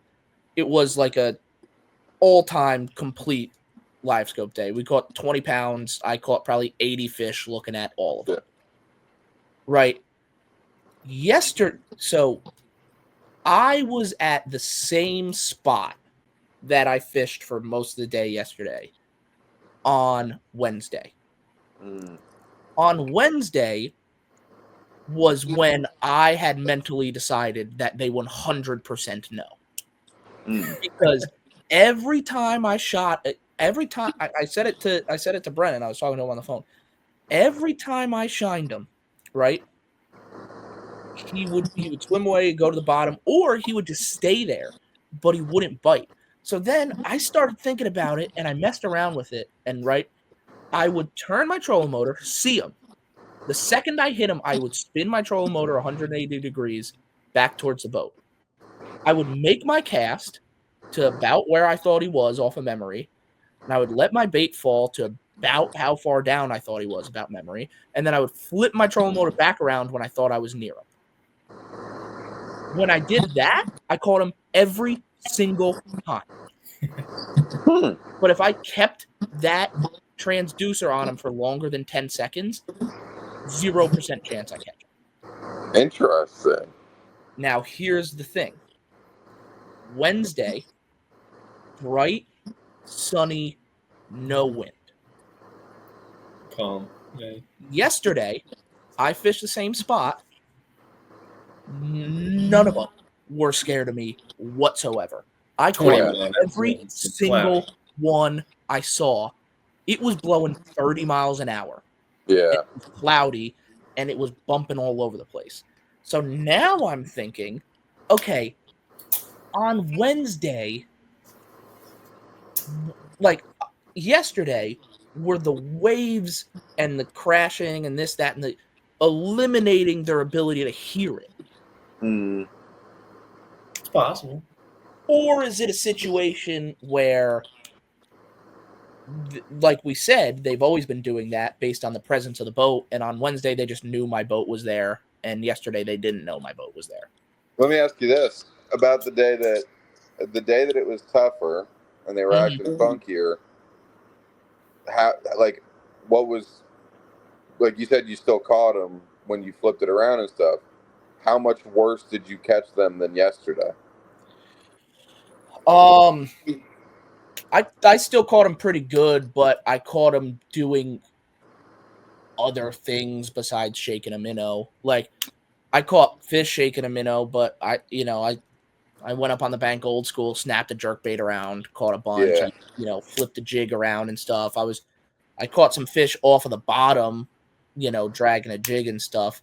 Okay. And I still, once I figured it out, and it was also a situation where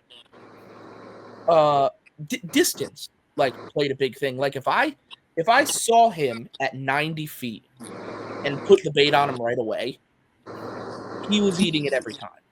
If I saw him at 90 feet and tried to line him up and got a little closer and then cast it to him when he was at 60, he wouldn't eat it. But if I put that bait on him right away, he would blitz it like he'd never seen a bait in his life. Like, crush it. But if he was inside of 60, would swim away like he was scared of it. Mm-hmm. So I'll give you my personal experience with it. One, they always bite the minnow better when it blows. Oh, yeah. Always. The minnow specifically. Oh, yeah. Which is really obnoxious because it's significantly harder to fish when it blows. Yeah, it's exactly when you don't want to fish it. Yeah. You want to dead call. Two, I think that your distance as far as how far away you hit him, not necessarily like if he's at 90 or if he's at 10. I'm talking about like how far away your bait is. Bait from fish. Yeah, that matters so much more when it's slick. Yeah. When it's rough, you can put it on his freaking head. It does not matter. When it's slick, you got to go 20 foot past his ass and bring it to him, which would be a pain in the dick if he's moving around or, you know, whatever the case may be. Your angle shifts on whatever. So that stuff matters more to me, I think. I would say, and this might be a you know, this might be a Northeast thing or it might be a smallmouth thing. Actually, that was going to be my next question: is were they smallmouth? Half and half. Okay. Well, so here's the weird thing. Here's the weird thing about it. Obviously, smallmouth are more aggressive, right? So, like, the smallmouth, when they want to eat it, it's easier to get them to eat. Like when you put it somewhere near him, if he's hungry, he's going to turn around. Yeah. Smoke, right? But on the flip side, the largemouth, the way they act with the minnow seems to stay more consistent. Whereas with the smallmouth, if it's one of those weird days where they're acting funky, they're scared of the scope, that it's way harder. Like I could, like if I throw a minnow at a fish and it's sinking down to him and it gets right in front of his face, and that fish turns around and sprints away, I can guarantee you $1 million that was a smallmouth. The largemouth is never going to be scared of it. He might follow it for 40 yards and then decide to not eat it and then meander away. Yeah. He's always going to turn his head and kind of look at it and be like, oh, the smallmouth will like get scared shitless of it. So to me, and when you have a 50-50 situation, I don't know how you solve it. I've been in it and I don't know how to solve it. To me, that's where head size matters big time. Largemouth like it as light as it can be, and you just fucking hover it. And you just sit it and hover and let him follow it for as long and as slow as humanly possible. And just give yourself your best chance for him to come up and finally eat it. Smallmouth, the way I was taught, you know who Jamie Bruce is? Yep. Jamie taught me how to do it with smallmouth, and he's fucking next level with that shit. He said, Lou, there's smallmouth that are going to eat it the second they see it. There's smallmouth that ain't. Only thing I give a shit about is the ones that are going to eat it. So I use a 3/8 ounce or a 1/2 ounce head, and all I do is when I'm smallmouth fishing with a minnow, I throw to as many of those motherfuckers as I can. And that's how I do it. Well, I don't ever throw it one twice. Ever. Why waste your time? Shot. Yeah. It said as long as they see it, they get one shot. I will tell you this. I nowadays always for one, my head size has gotten lighter and lighter and lighter and lighter as I've gone on. And the number of largemouth specifically, I've always caught smallmouth good. The number of largemouth specifically I've caught has been going up and up and up and up as my head gets lighter and lighter and lighter and lighter. Yep. With that said, I always now will have two on the deck, a heavier one and a lighter one. Yeah, and that's in general, like I said, we're catching smallmouth and largemouth doing this, but 80% of the time, I know which it is before I cast at it because they're not on the same stuff totally. They're not moving the same way. They're in different spots. Smallmouth are fucking doing this. Yeah, I mean, you can, once you, my guys who scope know what I'm talking about. It's hard to even put it into words, but you just kind of look at the dot and they just act a certain way. You just know. And a lot of times when I look up and I see it's a smallmouth, I pick the other rod up. Because the largemouth do not want to move for it. No. The smallmouth need to move for it. They want to chase. The smallmouth, like especially when they're on bait, I'll just cast it past them and just reel it through their face. Yeah. And there are certain days where if you're shaking it on his nose with an 1/8 ounce head, you will not catch a fish. Right. I've had days where I've caught 50, 60 smallmouth scoping, and all 50 of them was boom. Yep. You had to get him moving. Yep. Once he starts moving, you got him. But you have to get him to go from stationary to non-stationary. Once he starts going, it's over. He's getting it. You can't take it away from him if you try. Yeah. But you got to get him going. Yeah, 100%. And another weird thing that I've noticed is that it seems like with largemouth, obviously, like we're talking about, your head size matters way more. There's times you can catch them on a quarter, but most of the time lighter, better. I will say this. I've noticed, and this is very niche, late summer largemouth in the south that are on bait will mess around with a heavy head more so sometimes. I don't know why. I don't know if it's just they get in a smallmouthy chasing bait mindset. I don't know what it is, but they will mess with a heavy head at times. But anyways, what I was gonna say is I've noticed a lot of times at smallmouth too, your bait size matters way more. Like a largemouth, a lot of times, you go to the TVA, throw your 5/6s. You go to your Carolina Lakes, your 3s, 4s, you're pretty much good regardless. Smallmouth, day to day, will get funky on what size bait they want. I noticed that on Champlain. Super weird where one day they'd want something really tiny. The next, I don't know if it's just the areas that I was in or what, but I mixed up sizes a lot with fish on Champlain. And you saw it in the Elite last year. Guys like Jacob Fouts were catching them on a 7-inch.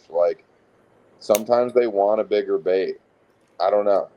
I think on Champlain that's specifically a thing because, and I've experienced this, especially in the spring, because in the spring, I've had the unique experience of being able to go up to Plattsburgh in May when the smallmouth will push the schools of alewives up onto the shore, and you get to actually see it with your eyes. They're you usually go to a lake and it's okay, what's my bait fish size? Let me match it. Your alewife size on Champlain is changing from school to school. I've seen schools of alewives where every single one of them is 5-6 inches. I've seen schools of alewives where every single one of them is 1 inch.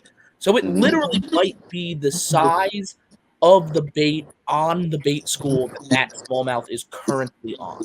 Right. Yeah. That's really, and that is the thing. I mean, across the board, whether you're Champlain, here, there, or anywhere, the smallmouth, everybody talks about smallmouth are more aggressive, this, that, and the other. They're picky. The smallmouth are pickier, but once you get it right, you're going to catch every single one of them. Right. It's harder to get it right, but once you do get it right, it's so easy. And I think this is where speed plays, because and it's where Jamie's theory on it plays, is he doesn't. And I asked him about this and it blew my mind that he doesn't. And he's like, Lou, like I told you, heavy head. I just throw as many of them as I can, and eventually I run into 5 big ones that want to eat. He said, you put something fast. He said, think about like throwing a spinnerbait for smallmouth. They don't actually try and search out a fucking chartreuse shad on the St. Lawrence River. No. Yeah. But they eat it because it's moving so damn fast by their face. They don't have time to think about it. So his theory is just speed. Just straight speed. I'm going to find 5 of them that are big that want to eat. Yeah. So that's the other side of the coin. I have a really hard time doing that. I'm not a fast fisherman. I never have been. I think it depends on how many fish I'm seeing. Yeah. I'll do that if I'm seeing a million fish. Right. If it's the 4th fish I saw all day, I'm gonna follow them until I catch them. Right. Right. Yeah. It's tough, man. And yeah, I think that's the beauty of smallmouth fisheries, is a lot of times most smallmouth fisheries just have a lot of fish in them. Yeah. So you kind of can. But yeah, it's so interesting, like how even with scope you can see where different styles and stuff play so much. 100%. People think that live scoping is the same thing. There's a sport within the sport. Get even more specific. There's a sport within the sport within a jig head and a minnow. Oh yeah. There's 100 different ways to do it. Yeah, 100%. 100%. It's very interesting. And what's funny is like, I know Easton's the same way with him as far as smallmouth goes. He's heavy head, quick, fast, like just go. So I don't know. It's interesting you brought up Easton and that, because right when you said usually smallmouth fisheries, you're seeing a million fish, the first thing that popped into my head was that Leech Lake Open, where they kind of aren't seeing a million fish. Yeah. And guess what? The second you're not seeing a million fish, all of a sudden Easton switches to throwing the slowest presentation going. Yeah. And he also did something that nobody else was doing, in that he was fishing 4 and 5 foot of water. And what I think that is I think that is his specialty. I think he's proven he's the best shallow water scoper going. Yep. There's other guys that are good at it. I think he's the best consistently.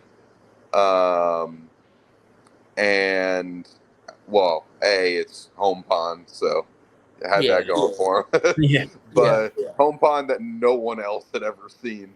But Jamie was maybe the only guy in that field who had.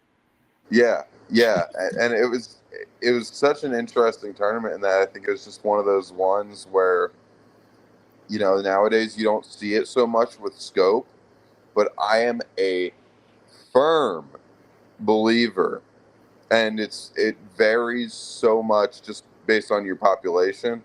I'm a firm believer that, with the exception of a herring lake like a Champlain, all your Great Lakes, all of your Midwest lakes, all your smallmouth lakes that aren't herring lakes, really, I think that your top 5% of the smallmouth population prefers to spend its time in less than 10 feet of water.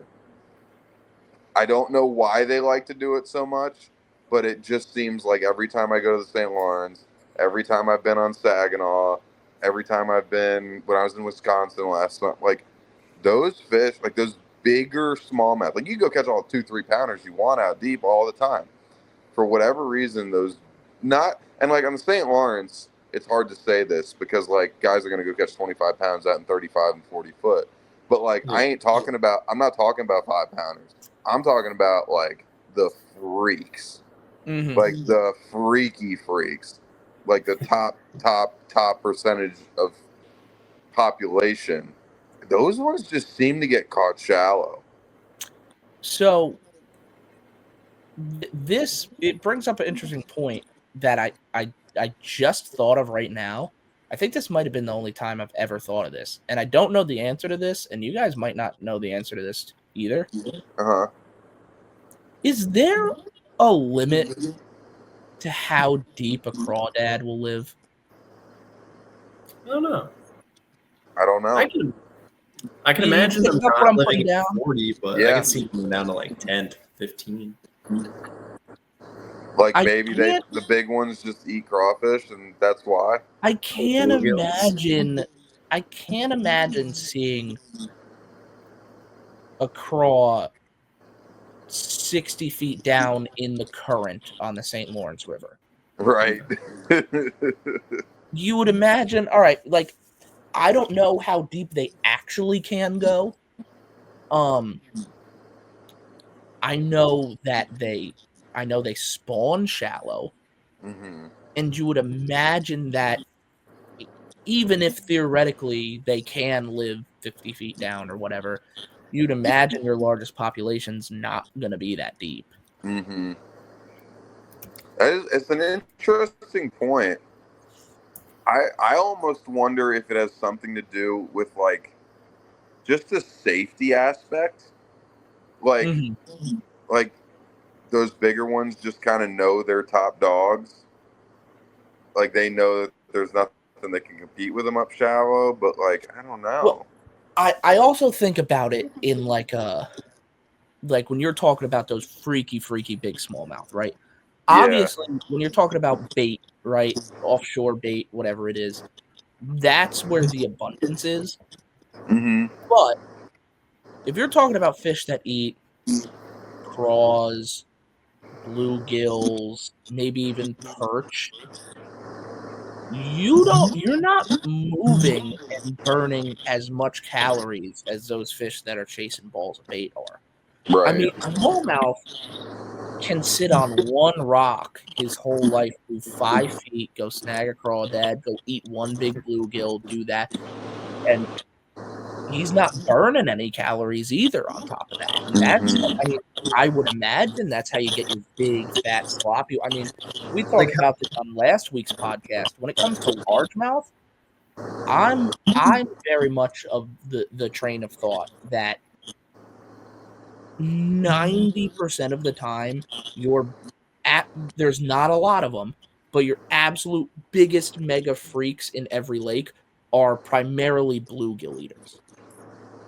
That's interesting. Or gizzard shad eaters. How fast is a 8-pound bass really gonna swim? You know, like a 9-pound smallie. Right. How fast can he really go? Because like we were talking about before Hartwell, right? We were talking about blueback herring lakes, right? Mm-hmm.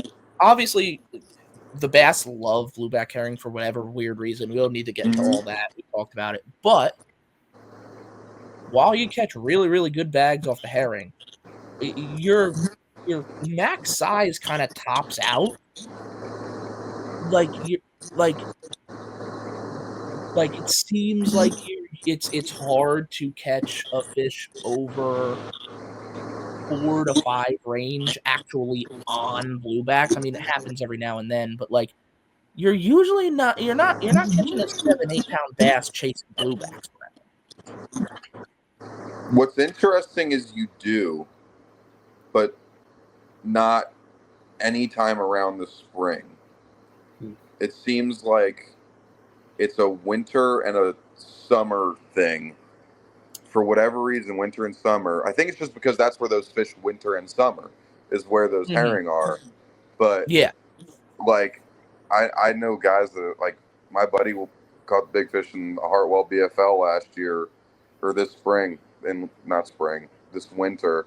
It's like a 7.5 on a herring morning spot where he was catching 3-pound spots in practice. He pulled up and caught a 7.5 pound largemouth.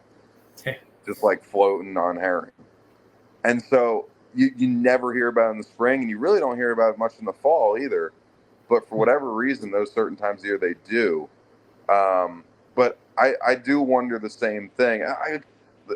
the herring thing, like, dude, herring lakes are such an anomaly. I feel like they break so many rules of bass fishing in general that like it's like I don't even consider myself going bass fishing when I go to a herring lake. I just look at it like I'm fucking striper and bluefish fishing back as a child because that's all it is. We were literally talking about this last week. It does Yeah. not make any sense to me that every bass throws everything else away and decides I absolutely must chase the fastest moving, hardest to get meal in this lake. And for whatever reason, I am obsessed and Yeah. fixated on only eating this bait fish. And it is the least logical thing for me to go after. Yeah.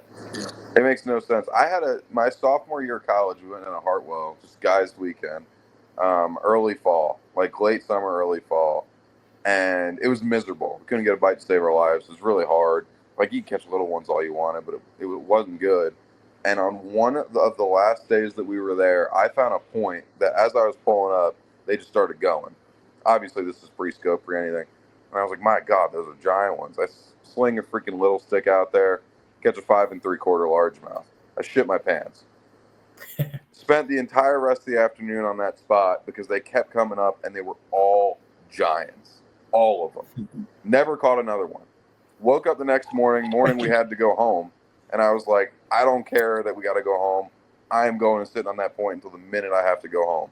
I had to be somewhere at like 4 o'clock, so I had to fish till like 11. I go out there, sure as shit, start chasing them around. They're giant ones again. Catch another one, 5 1/2. I got 2 fish on that point. It was a 5 3/4 and a 5 1/2 in 2 days. It was the weirdest thing. I've never seen anything like it since. I've been to Hartwell probably 6 times since then. I don't know. Like, it's weird. Like, you just get on certain places sometimes that just have giant ones and all they want is herring and that's it. Yeah. And then you get on other places and the only thing you can catch is 2 1/2 pounder. Herring fish are just weird. They just travel in their little groups. Any kind of bass that is like schooled up, whether it's on a spot or on bait, for whatever reason, and I guess there's probably a bit of a survival aspect to it, but like when you're talking about the difference between like a 3 and a 4 pounder, I don't really understand why this is true, but like they definitely 100% group up by size. Yeah. It's interesting because it seems like majority of the country, yes, and then you have your outlier, like then you have your Floridas. Yeah. Where it's just like all bets are off. Well, I think in Florida, it's just like everything is 3 and 4 feet of grass. And like they're all just kind of swimming around. I think there's an element in Florida of like for everything, not just bass. I mean, if you're talking bait, other fish, this, that, and the other, with all the grass and all the reeds and this, that, and the other, it's a lot easier for fish to hide. Mm-hmm. In terms of it's a lot easier for that 1 pounder to hide from that 10 pounder in a bed of grass. And it's also easier for that 10 pounder to hide from that 1 pounder in a bed of grass. Yeah. So I think when you're out in open water and all the fish can see everything and they're grouping up together, they're always going to group up with fish that are similar size and look like them. Yeah. You can't see what's next to you. You can't see what's next to you. Another interesting thing that you have with Florida in comparison to, say, the North is like in the North or in Texas or whatever, you know, most of the country, if a fish gets over 2 pounds, you know, next stage of his life, he'll get to 3 pounds, he'll get to 4 pounds, he'll get to 5. That's, you know, that's where most of them probably go. You have your outliers. Florida, it's like if he gets over a pound, he's probably going to eventually be 8. But like a lot of them just don't get over a pound. Like I just don't know that they make it. I think there's too much shit that's eating them. I think there's too much. There's too much, just like competition.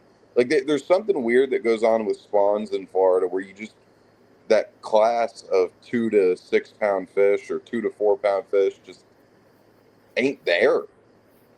It very rarely ever is. It's 12 pounds or 25 pounds. People weigh in. Yeah. So I'll tell you this: as I lived in Florida for a year and a half, and I guided those ridiculous lakes, headwaters, and Stick Marsh, and this, that, and the other. And there's an interesting perspective on it because when you're talking about size designations, the two lakes, they're right next to each other. There's literally like a 30-foot wide dirt dike that separates the two lakes. Headwaters has the better potential for like a giant, right? But what's going to happen when you go fishing at Headwaters is it's going to be 1 pounder, 1 pounder, 1 pounder, 1 pounder, 5 pounder, 1 pounder, 1 pounder, 1 pounder, 1 pounder, 13 pounder. Now, when you go down the street to Stick Marsh, you're not going to catch a 13 pounder, but your day is going to go 3 pounder, 3 pounder, 4 pounder, 5 pounder, 3 pounder, 3 pounder, 6 pounder, 7 pounder, 3 pounder, 3 pounder.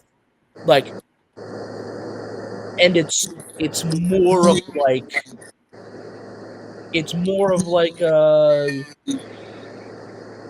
Gunnersville if you caught them on every cast distribution. Sure.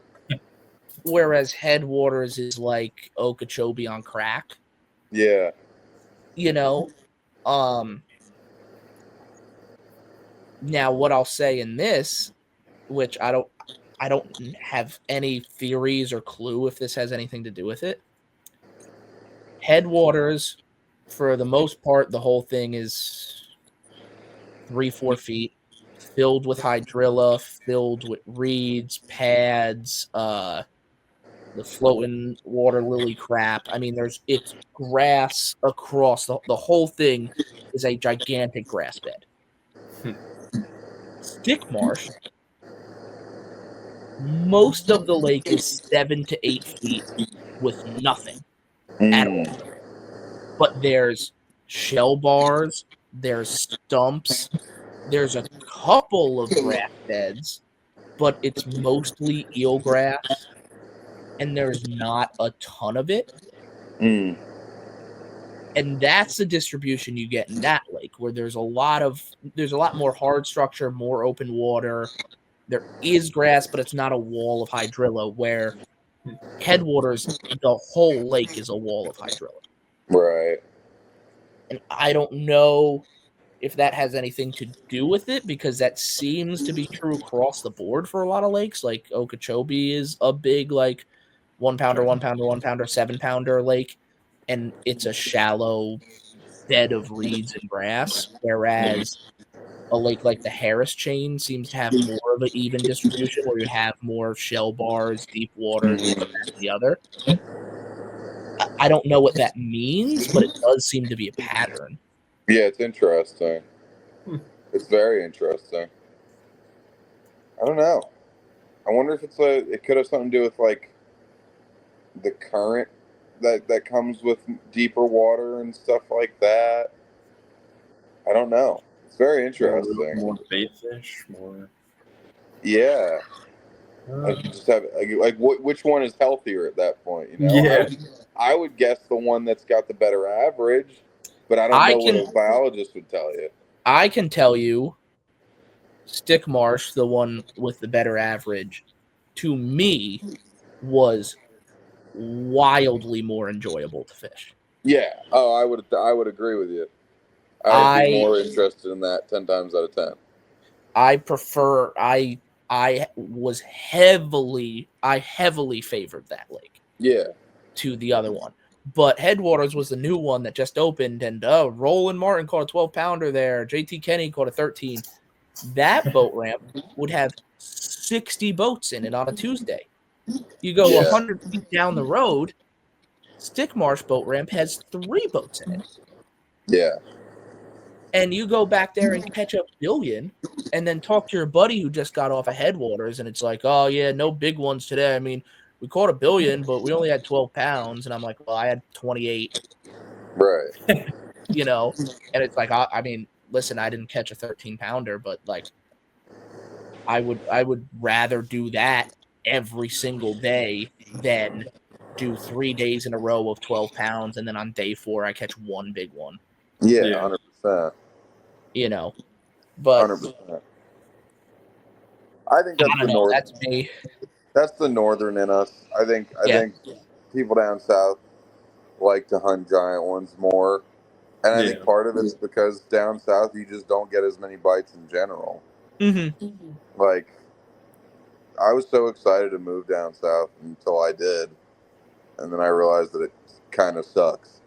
Like everywhere, like everywhere kind of sucks in comparison. Nowhere compares to New York. Nowhere.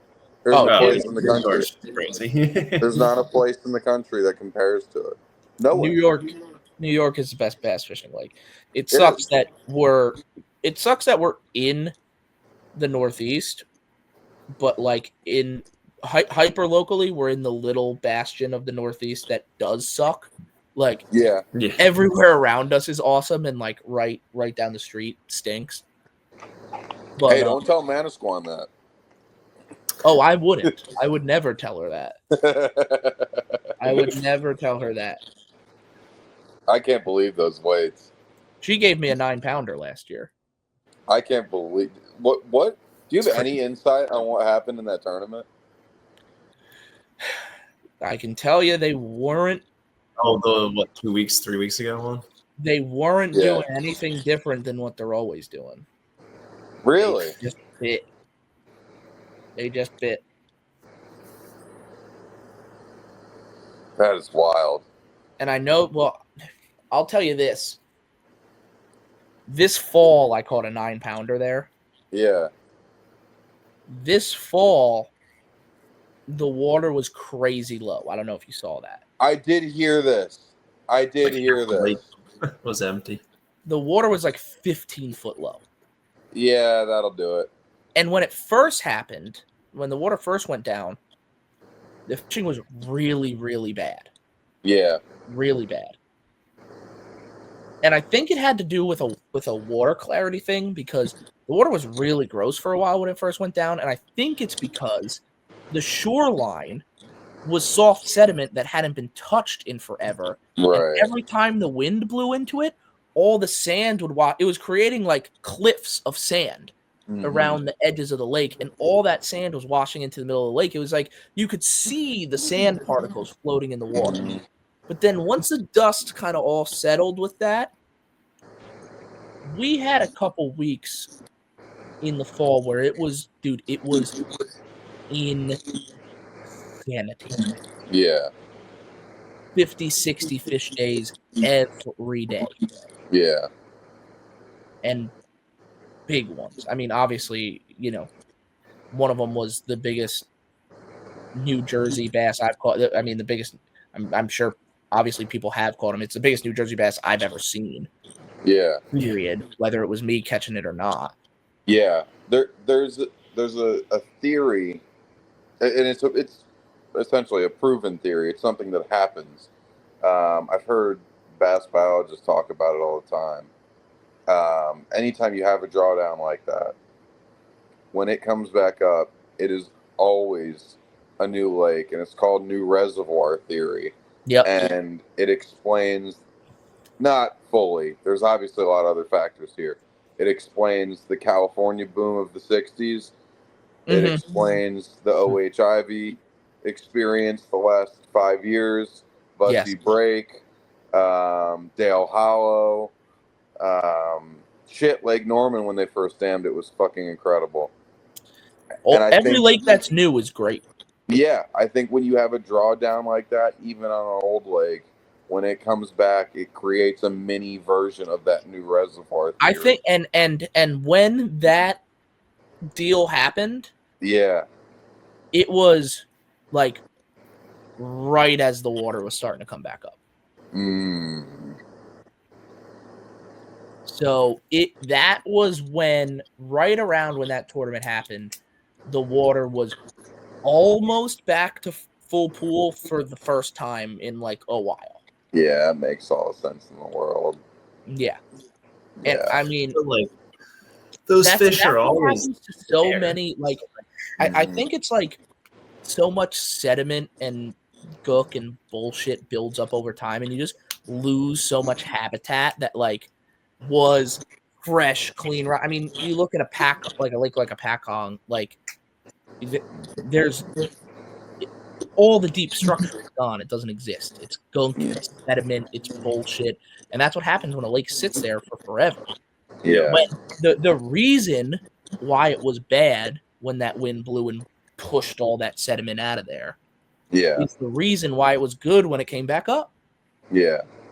Because now all that rock, all those tree roots, stumps, and everything got exposed again. I also think, as somebody who loves grass fishing, it sounds counterintuitive when I say this to people, but like when you have a really, really harsh winter that kills all the grass, the next year is your best year of grass fishing.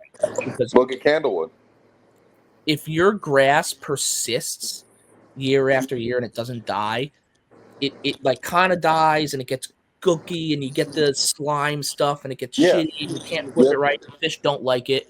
When your grass dies out and it's gone, wipe it, and then that fresh grass comes in. It's a reboot. The next summer. Yeah. Oh. Well, even to go a step further, when you just eliminate it from a fishery entirely, look at what happened at Candlewood. That first year after it was gone, Candlewood was on fire. Everyone was catching 24 pounds. Same thing with Kentucky Lake. Like when Kentucky Lake, the grass first died there, that was when peak Kentucky Lake happened.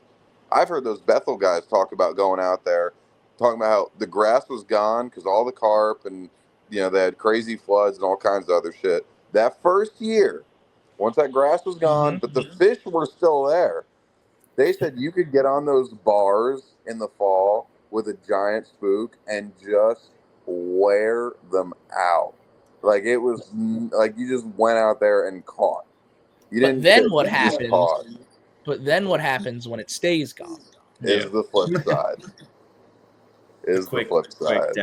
Because that's the reason you have so many numbers of bass is because the grass was there.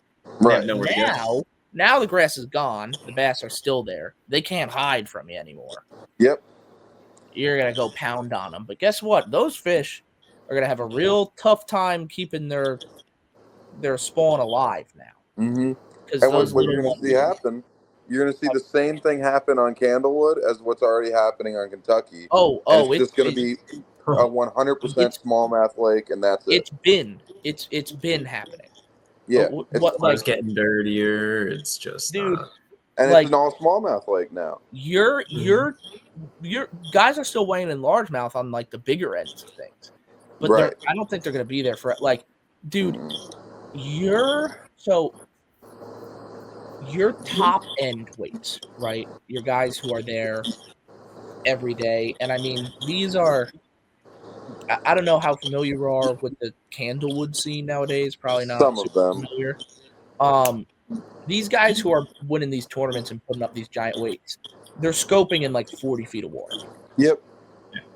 That's how they're catching them. Yeah. And guys are catching giant bags and all that, but similar to like we were talking about with the old school bay, start looking down the leaderboard. Oh yeah. 10th place, 12th place. Because you can't catch them just fishing anymore. Those big giant fish are still there because those big giant fish were born when the grass was there. Mm-hmm. But these new generations and these newer fish classes of these 2-3 pounders, I mean, they're there. They're there. I go to Candlewood every now and then. You catch them. But, like, there's not a million of them. No. Like, fishing Candlewood like a normal fishery. You can't do it. It's pretty difficult to do now. Yeah. The smallmouth will be fine because as long as there's bait, they'll be fine. Yeah, they keep doing what they're doing. The largemouth are going to be an afterthought eventually. They're also we were talking about them feeling the scope. Candlewood Lake's got some of the smartest fish in the country on it. Oh, I'm sure. Dude, they know. Yeah, that lake, there's no question they know. Yeah. They know. I'll tell you a place. I'll tell you a place where you want to see some. My God, I'm talking PhD bass. I was on Fork a couple weeks ago. Oh my gosh. I can imagine. Unbelievable. It's not even that fun. It's just pulling teeth. Well, It's just pulling teeth. dude, have you heard about and this makes it really interesting to me. I wonder if this is going to happen here. I'm terrified of it happening here. I hope it doesn't. And I think it might happen on certain fisheries, but there's enough lakes and enough water around the country that there's no way this happens here like it did over there. Do you know what's going on with Lake Biwa and live scope right now in Japan? No. Nobody in Japan has live scope anymore. They all got rid of it. You cannot fish. You cannot fish at Lake Biwa with live scope on your boat. Why? If your live scope is Interesting. running, you will not catch a fish. Every single person in Japan has they're shaking a minnow blind now. They're still shaking a minnow with no live Yeah. scope. They all took it off their boat because you cannot catch them anymore. Huh. Don't worry. Another year or two, when I actually buy Garmin Live Scope, that's when you guys can get rid of it. That's when it won't work anymore. Yeah. So Jesus. I don't ever think it will happen here onto like that level, but I think in a microcosm, like you said, like on Lake Fork or like certain places that aren't the hugest bodies of water that get a ton of pressure, I think you can see that start happening in certain places. I think in a countrywide scale, like some of our lakes are so big and there's so many different lakes and options and different populations of fish.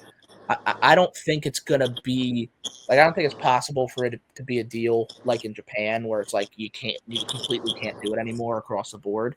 Like there'll just be lakes where it's tougher to do it and lakes where it's easy. Like, but it's crazy to hear about that because, you know, like with anything else, Japan knows what's going to happen 2 years before we do.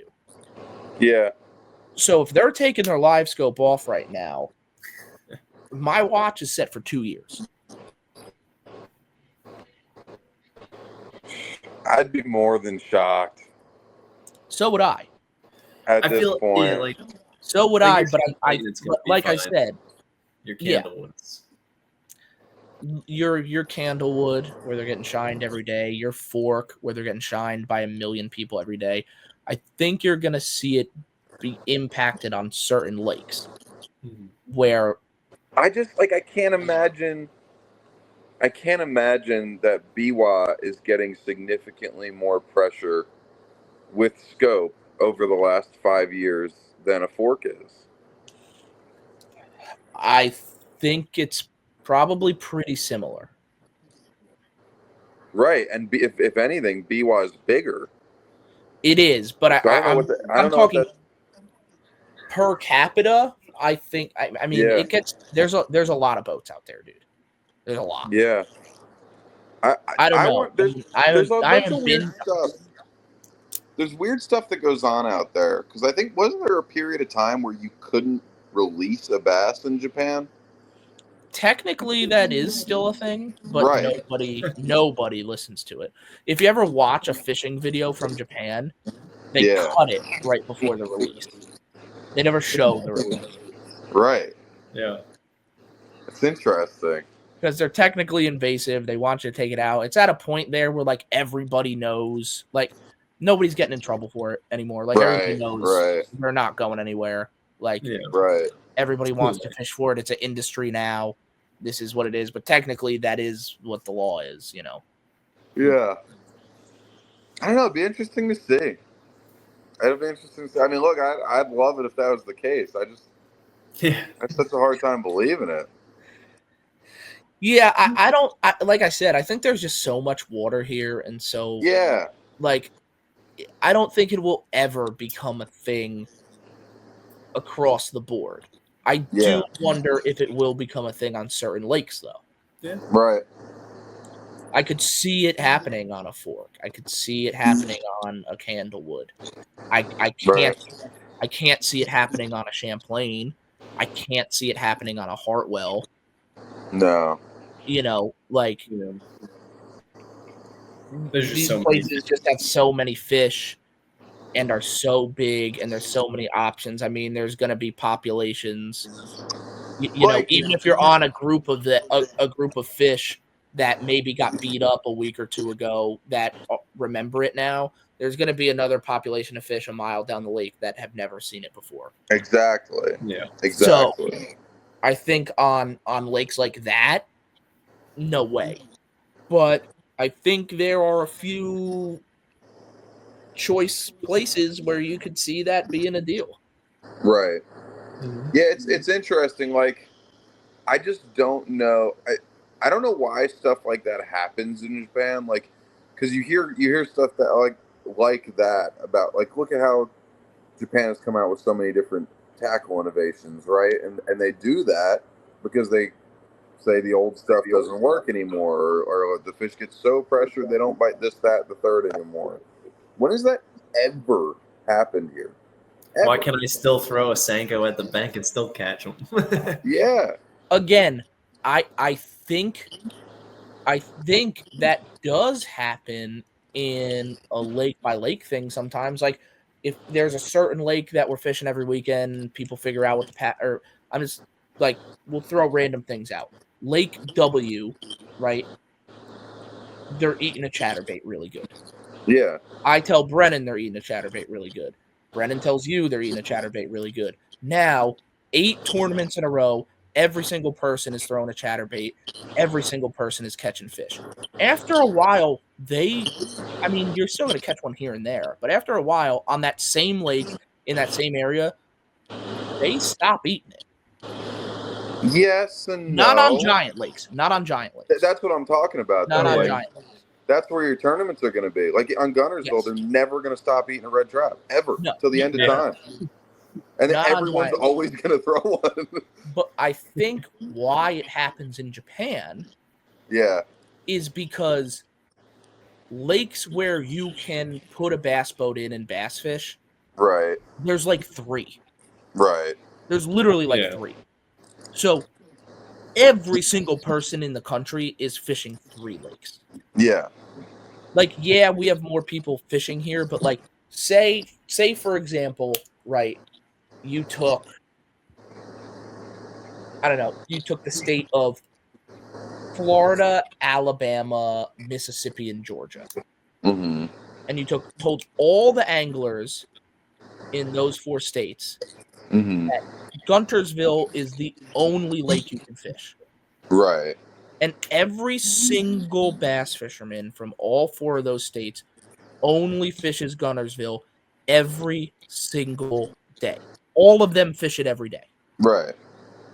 Obviously Guntersville gets crazy pressure. But we're not talking hundreds of boats a day. I'm talking 1,000 boats a day. Mm-hmm. And they're all up on the trends, and they're all hyper specific, and they're all talking to each other. So from week to week, everybody is throwing the same exact bait and then switching, and then the same exact bait and then switching. They probably figure it out eventually. Probably. Yeah. But it's exactly why I don't think it'll ever happen here. No. I agree. There's it's insane to think about. There are 4 Guntersville-sized lakes on the TVA. Yeah. It's mind-blowing just how much water there is. Not completely to the size of Guntersville, but pretty close. I mean, there's 4 almost Guntersville lakes within a half hour of Guntersville. Yes. Yeah. There's so many bodies of water that people can fish. We also have something over here which I don't think it's even a fraction of as good as it should be. But we do have fisheries management. Oh yeah. Over there, they're trying to make there be less bass. Not only does it have this insane amount of pressure, they just aren't as good lakes, period. Like, we're Right. not talking. I gave Gunnersville as the example, but we're not talking about Gunnersville. The better example would be take them all and put them all on Logan Martin. Yeah. Mhm. You know what I mean? Like there's a billion fish in Gunnersville. Yeah. A billion. There's a lot of fish in Lake Biwa, but there's not that many fish in Lake Biwa. Right. Not even close. There's no management. They're not trying to improve the fishery. If anything, some factions They're trying to worsen it. fishery worse, right? You know, in most of the country, you know, there's limits, obviously. There's seasons, there's stocking programs, there's Breeding programs like Texas. Yeah. You have the share lunker program in Texas, and now all of a sudden everybody's catching 10-pounders. That's not a coincidence. Yeah. Another thing you have going for you, or technically you have going against you in those Japanese lakes compared to ours, is you have a marine temperate climate, which maximizes growing days and is very good for growing top-end fish, which is why they have giants. But it's not good for temperature variation, which means you have people fishing year-round all the time. Yep. There's a ton of variation as far as who's fishing in our country. I mean, Texas, from end of May to beginning of September, there ain't many dudes out there on the pond. I mean, you go look at Candlewood, hell, for 2 months there ain't nobody on the pond. It don't matter. And so not as much recently, but still, like, the North has this beautiful, just automatic no fishing season. Mm-hmm. Yeah, couldn't even do it if you wanted to. Can't even get voted. You can't go to Champlain for 2 months. I mean, I guess you can go to Lake Ty sometimes, but you can go. Months, yeah. Walk you can't across do a tournament. Right. You can go. And as somebody who's gone, believe me, you should go. Yeah. But you can't do a tournament. But and the other thing about that I think probably, I don't know for sure, but I'm thinking in my head might play a role, is like, you know, when you have 4 seasons, even in the South, you know, in most of the South, obviously it's different in like Florida and Texas and stuff, but even in most of the South, you're still going to have a summer, a winter, a spring that like varies a decent bit. Yeah. These fish get on different bait, they get on different patterns, they move around, they go to different spots. A lot of these fish in these like more stable climates are like, they're sitting on the same stuff, they're doing the same thing, they're eating the same stuff. So they're getting more used to having the same thing dropped in front of their face. Yep. Like, you know, if you're on a lake where they're out chasing bait in the winter and you're dropping a blade bait on them, you know, then in the summer they're, you know, up under a dock eating bluegills and you throw a Senko at them. Does that fish really draw any correlation between the blade bait and the Senko? No. Probably not. Yeah. You know what I mean? But if that fish is under that dock 365 days a year and he gets a Senko dropped on him 365 days a year, and he already bit that Senko 3 times and got yanked out of the water and put back, he's probably going to stop doing it. And then there's this whole new thing that we just kind of figured out like 2 years ago that, I don't know, 60% of the population of bass just swims around in the middle of fucking nowhere. Yeah. Yep. Like, doing. I don't know what that is, but yeah, there's a percentage of bass that just doesn't get targeted. Not everywhere, but I think on a lot of places, there's just like, even with scope. Yeah. Like, I don't know how many times I've been fishing nowadays where I just drop scope in the middle of fucking nowhere in 80 feet of water. I didn't even look for bait. And there's a blob plopped over there, and it's a 3-pounder. Like, what? What is he doing here? Yeah. So, like, I think there's that going on, too. There, we have such a, it's a blessing and a curse for us live scopes haters, such as myself, And just it's a good thing for the tackle industry too. Honestly, that stuff doesn't get phased out quite as badly as it could. Yeah. It's honestly what has gone on with a chatterbait the last 15 years is so remarkable. How that thing has just never lost its effectiveness. I mean, sure, it's not what it once was, but it's. Oh, you'll still go catch them with it. Oh God, it's the most.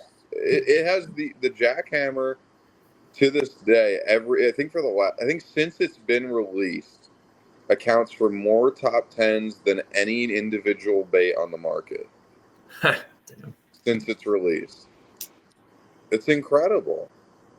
Especially if there's grass. Oh God, it's an automatic player. If there's grass, they'll eat it. If it's automatic.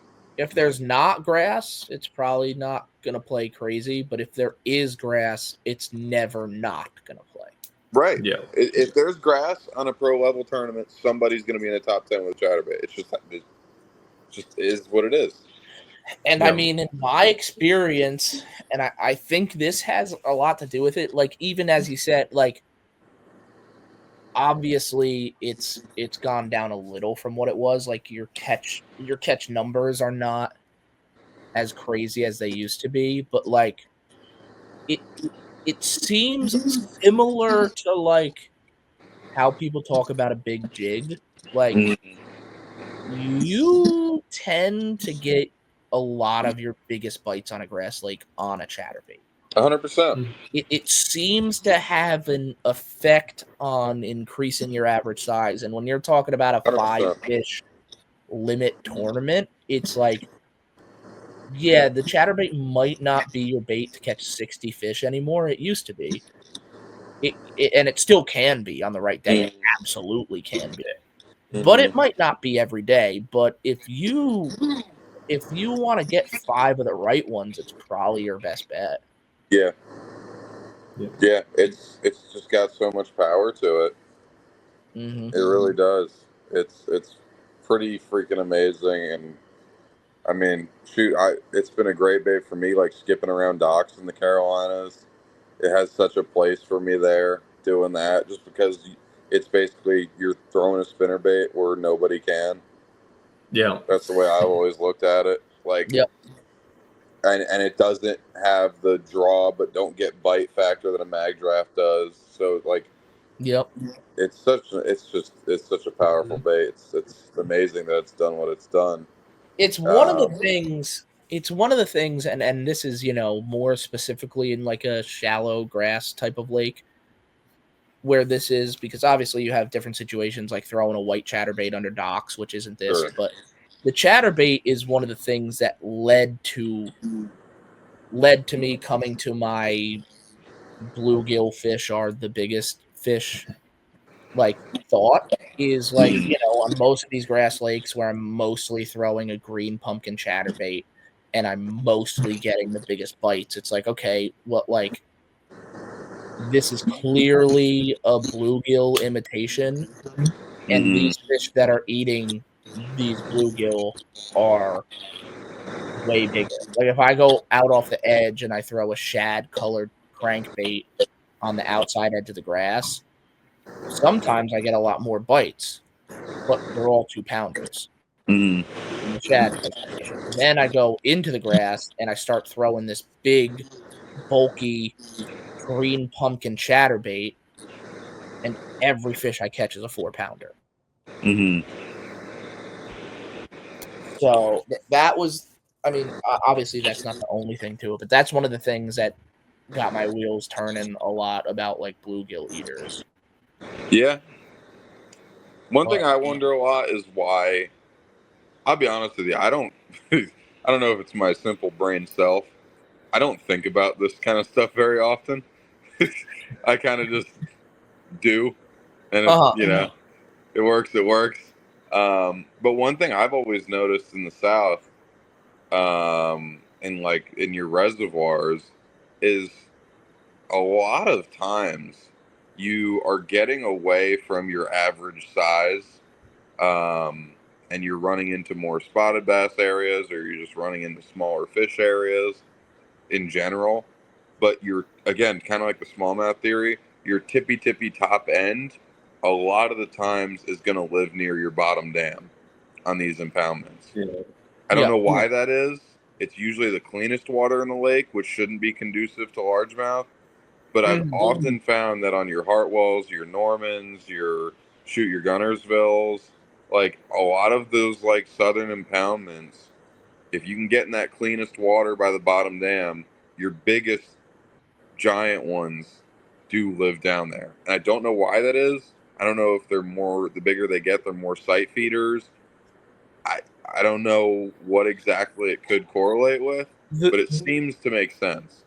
The only thought I've ever had on that, and this is just like something that's bounced around my brain. I don't know if there's any merit at all to this, but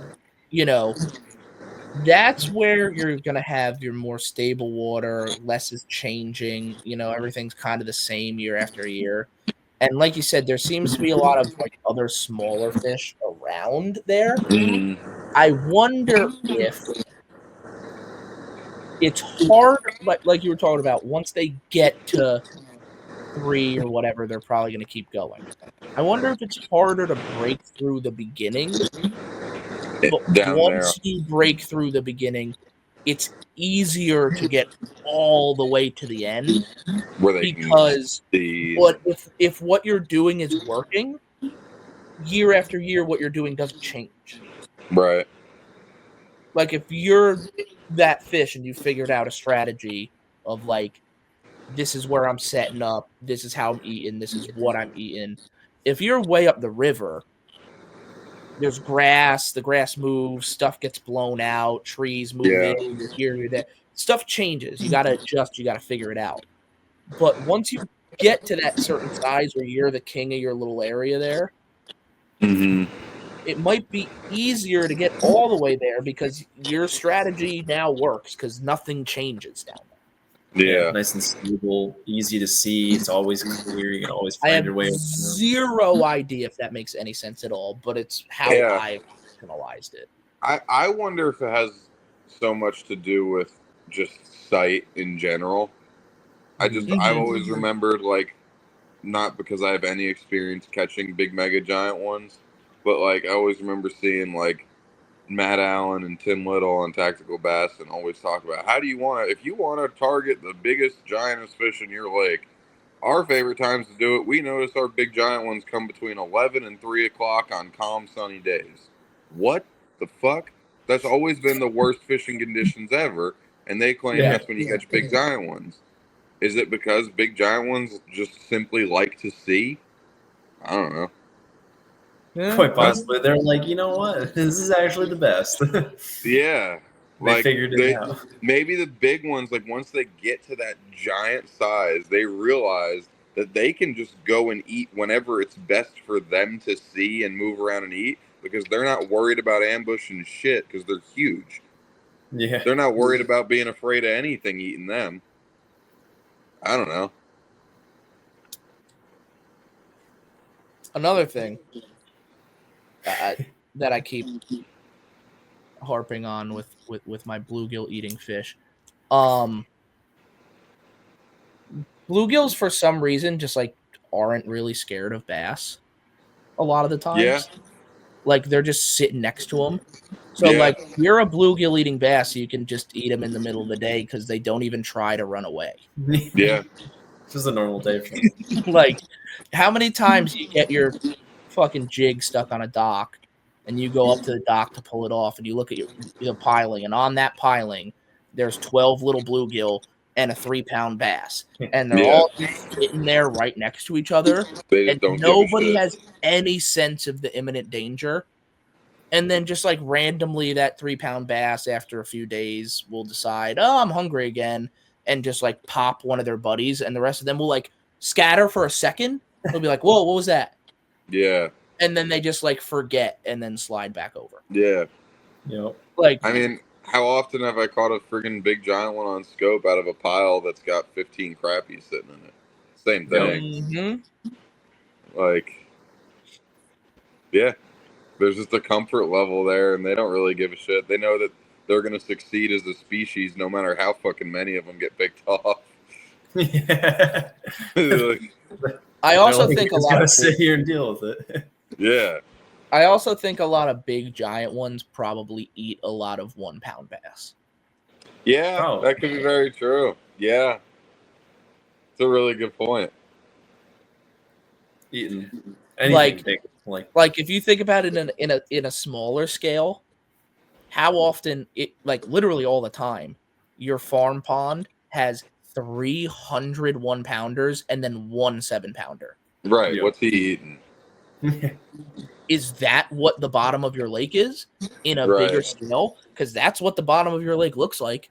It's a billion 1-pounders and then a few giants. Right. Yeah.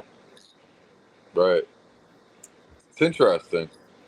Well, that's why they say for like, the management side of it all, they're like, if you have a crap ton of 1-pounders, you got to cull them out.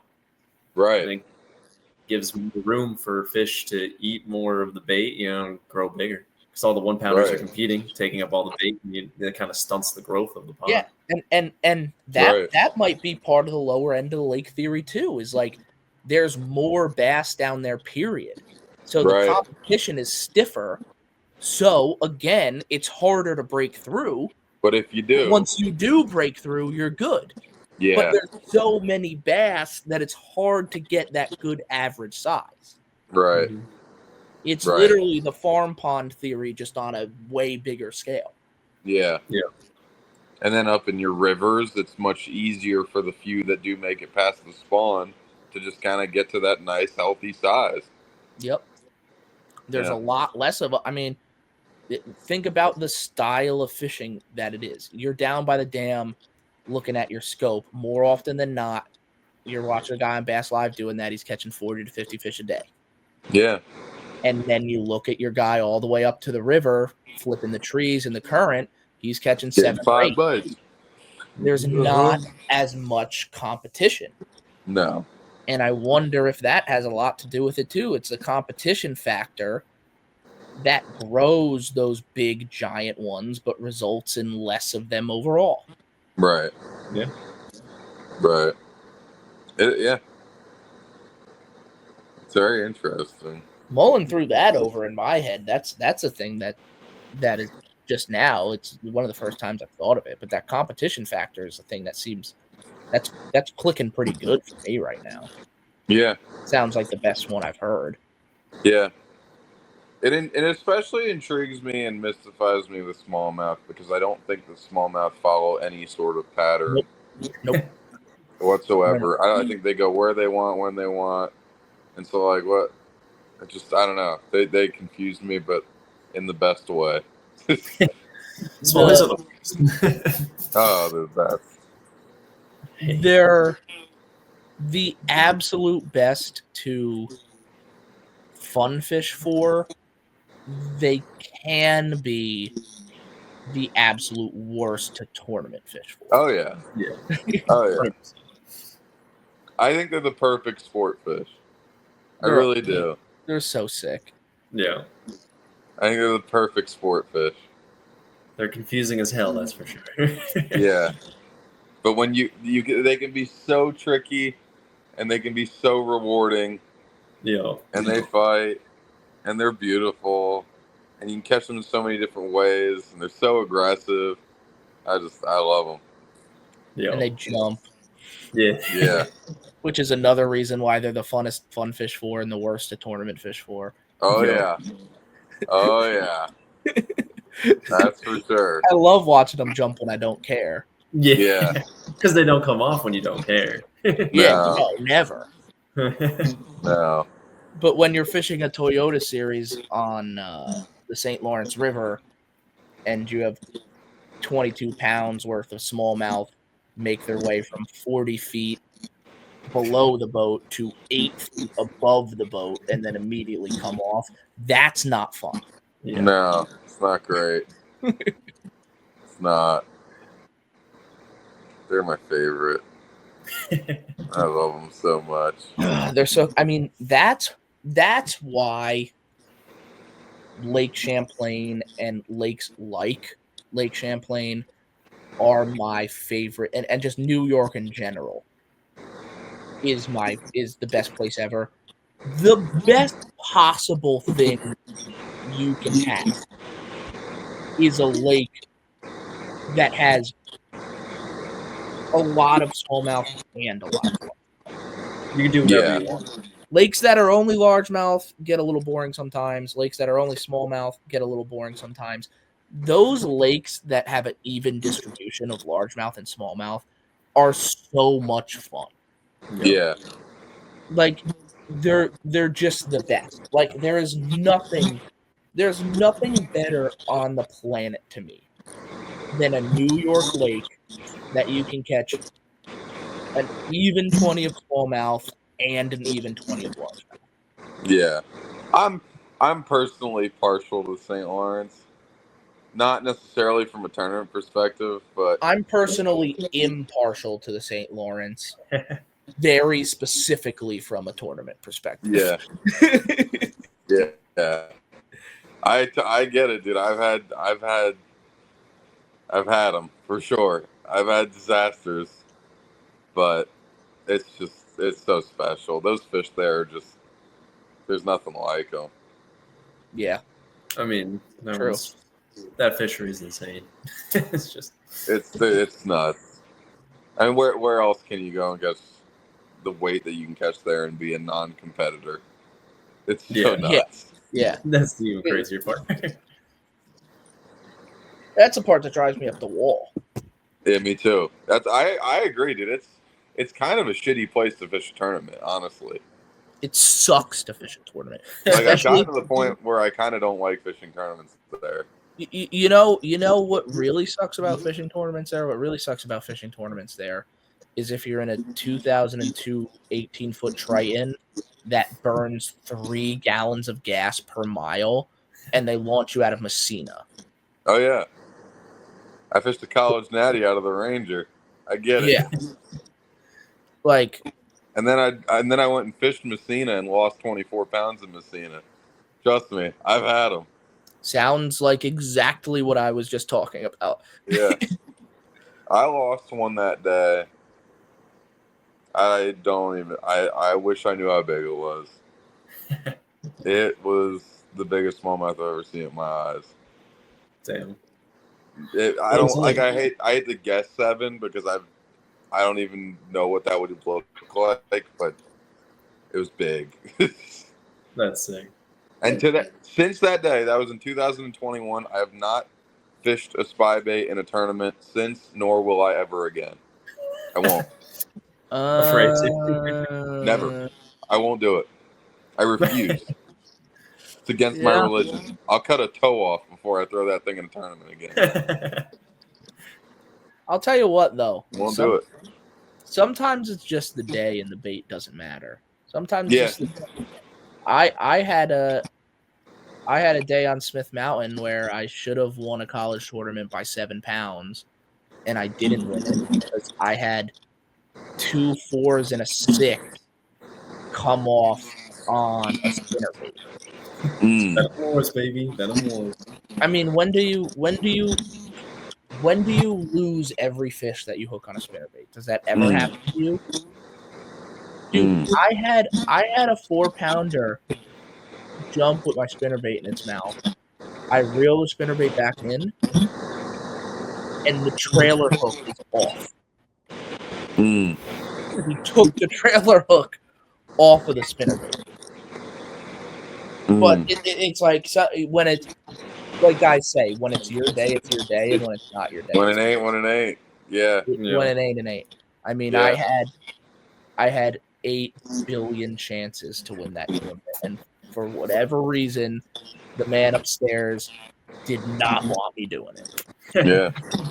And that's just what it is. It just happens that way. Nope. And you can't stop it either way. Doesn't matter which side of the coin you're on, you can't stop it. Nope. I've had days where I like that, that second day of the college national championship, I caught 2 6-pounders. Both of them had one hook back hook Yeah. of the jerkbait, bottom lip, and both of them just decided they were gonna not move at all when I hooked. You couldn't lose those fish if They you were tried just to. gonna let me just drag him real nice and slow to the boat, and he wasn't even gonna kick his tail. Yeah. Okay, when it's your day, it's your day. Yeah. When it's not your day, a 6.5 pounder with a grapefruit in its stomach somehow finds a way to make it 3 feet out of the water with a spinnerbait in his mouth. Yeah. Never seen a fish that big jump that high, but wasn't your day. It happens. It So certainly it's does. So it goes. Yeah, So it goes. Well, that's fishing, not catching. speaking of going, it's 11:15. We've been going Time for to go nearly sleep. 3 hours. I don't know how that happened, but we were just It's a letting new it rip. record. Yeah, this is a Let it long rip. fun. But I'm glad we did it. I feel like that was a fucking killer conversation. But I do have to go to work nice and early in the morning so that I can get out of work nice and early and I can hopefully catch a bass. There you go. So I'm gonna call it a night. Lou, thank you so much for coming on. And this Thank you guys. definitely is not going to be the last time you've We come covered on. covered the gauntlet, boys. We covered the gauntlet for sure. Yeah, Oh, yeah. we're definitely going to have you on again because, like I said, we're closing in on 3 hours, and there's still like 80,000 things I still want to talk about. So Yeah, we're absolutely. gonna do it again. But thanks a ton for coming on. Thank you guys. Appreciate All right. y'all. Thank you everybody for watching. That was Bums Talk Bass.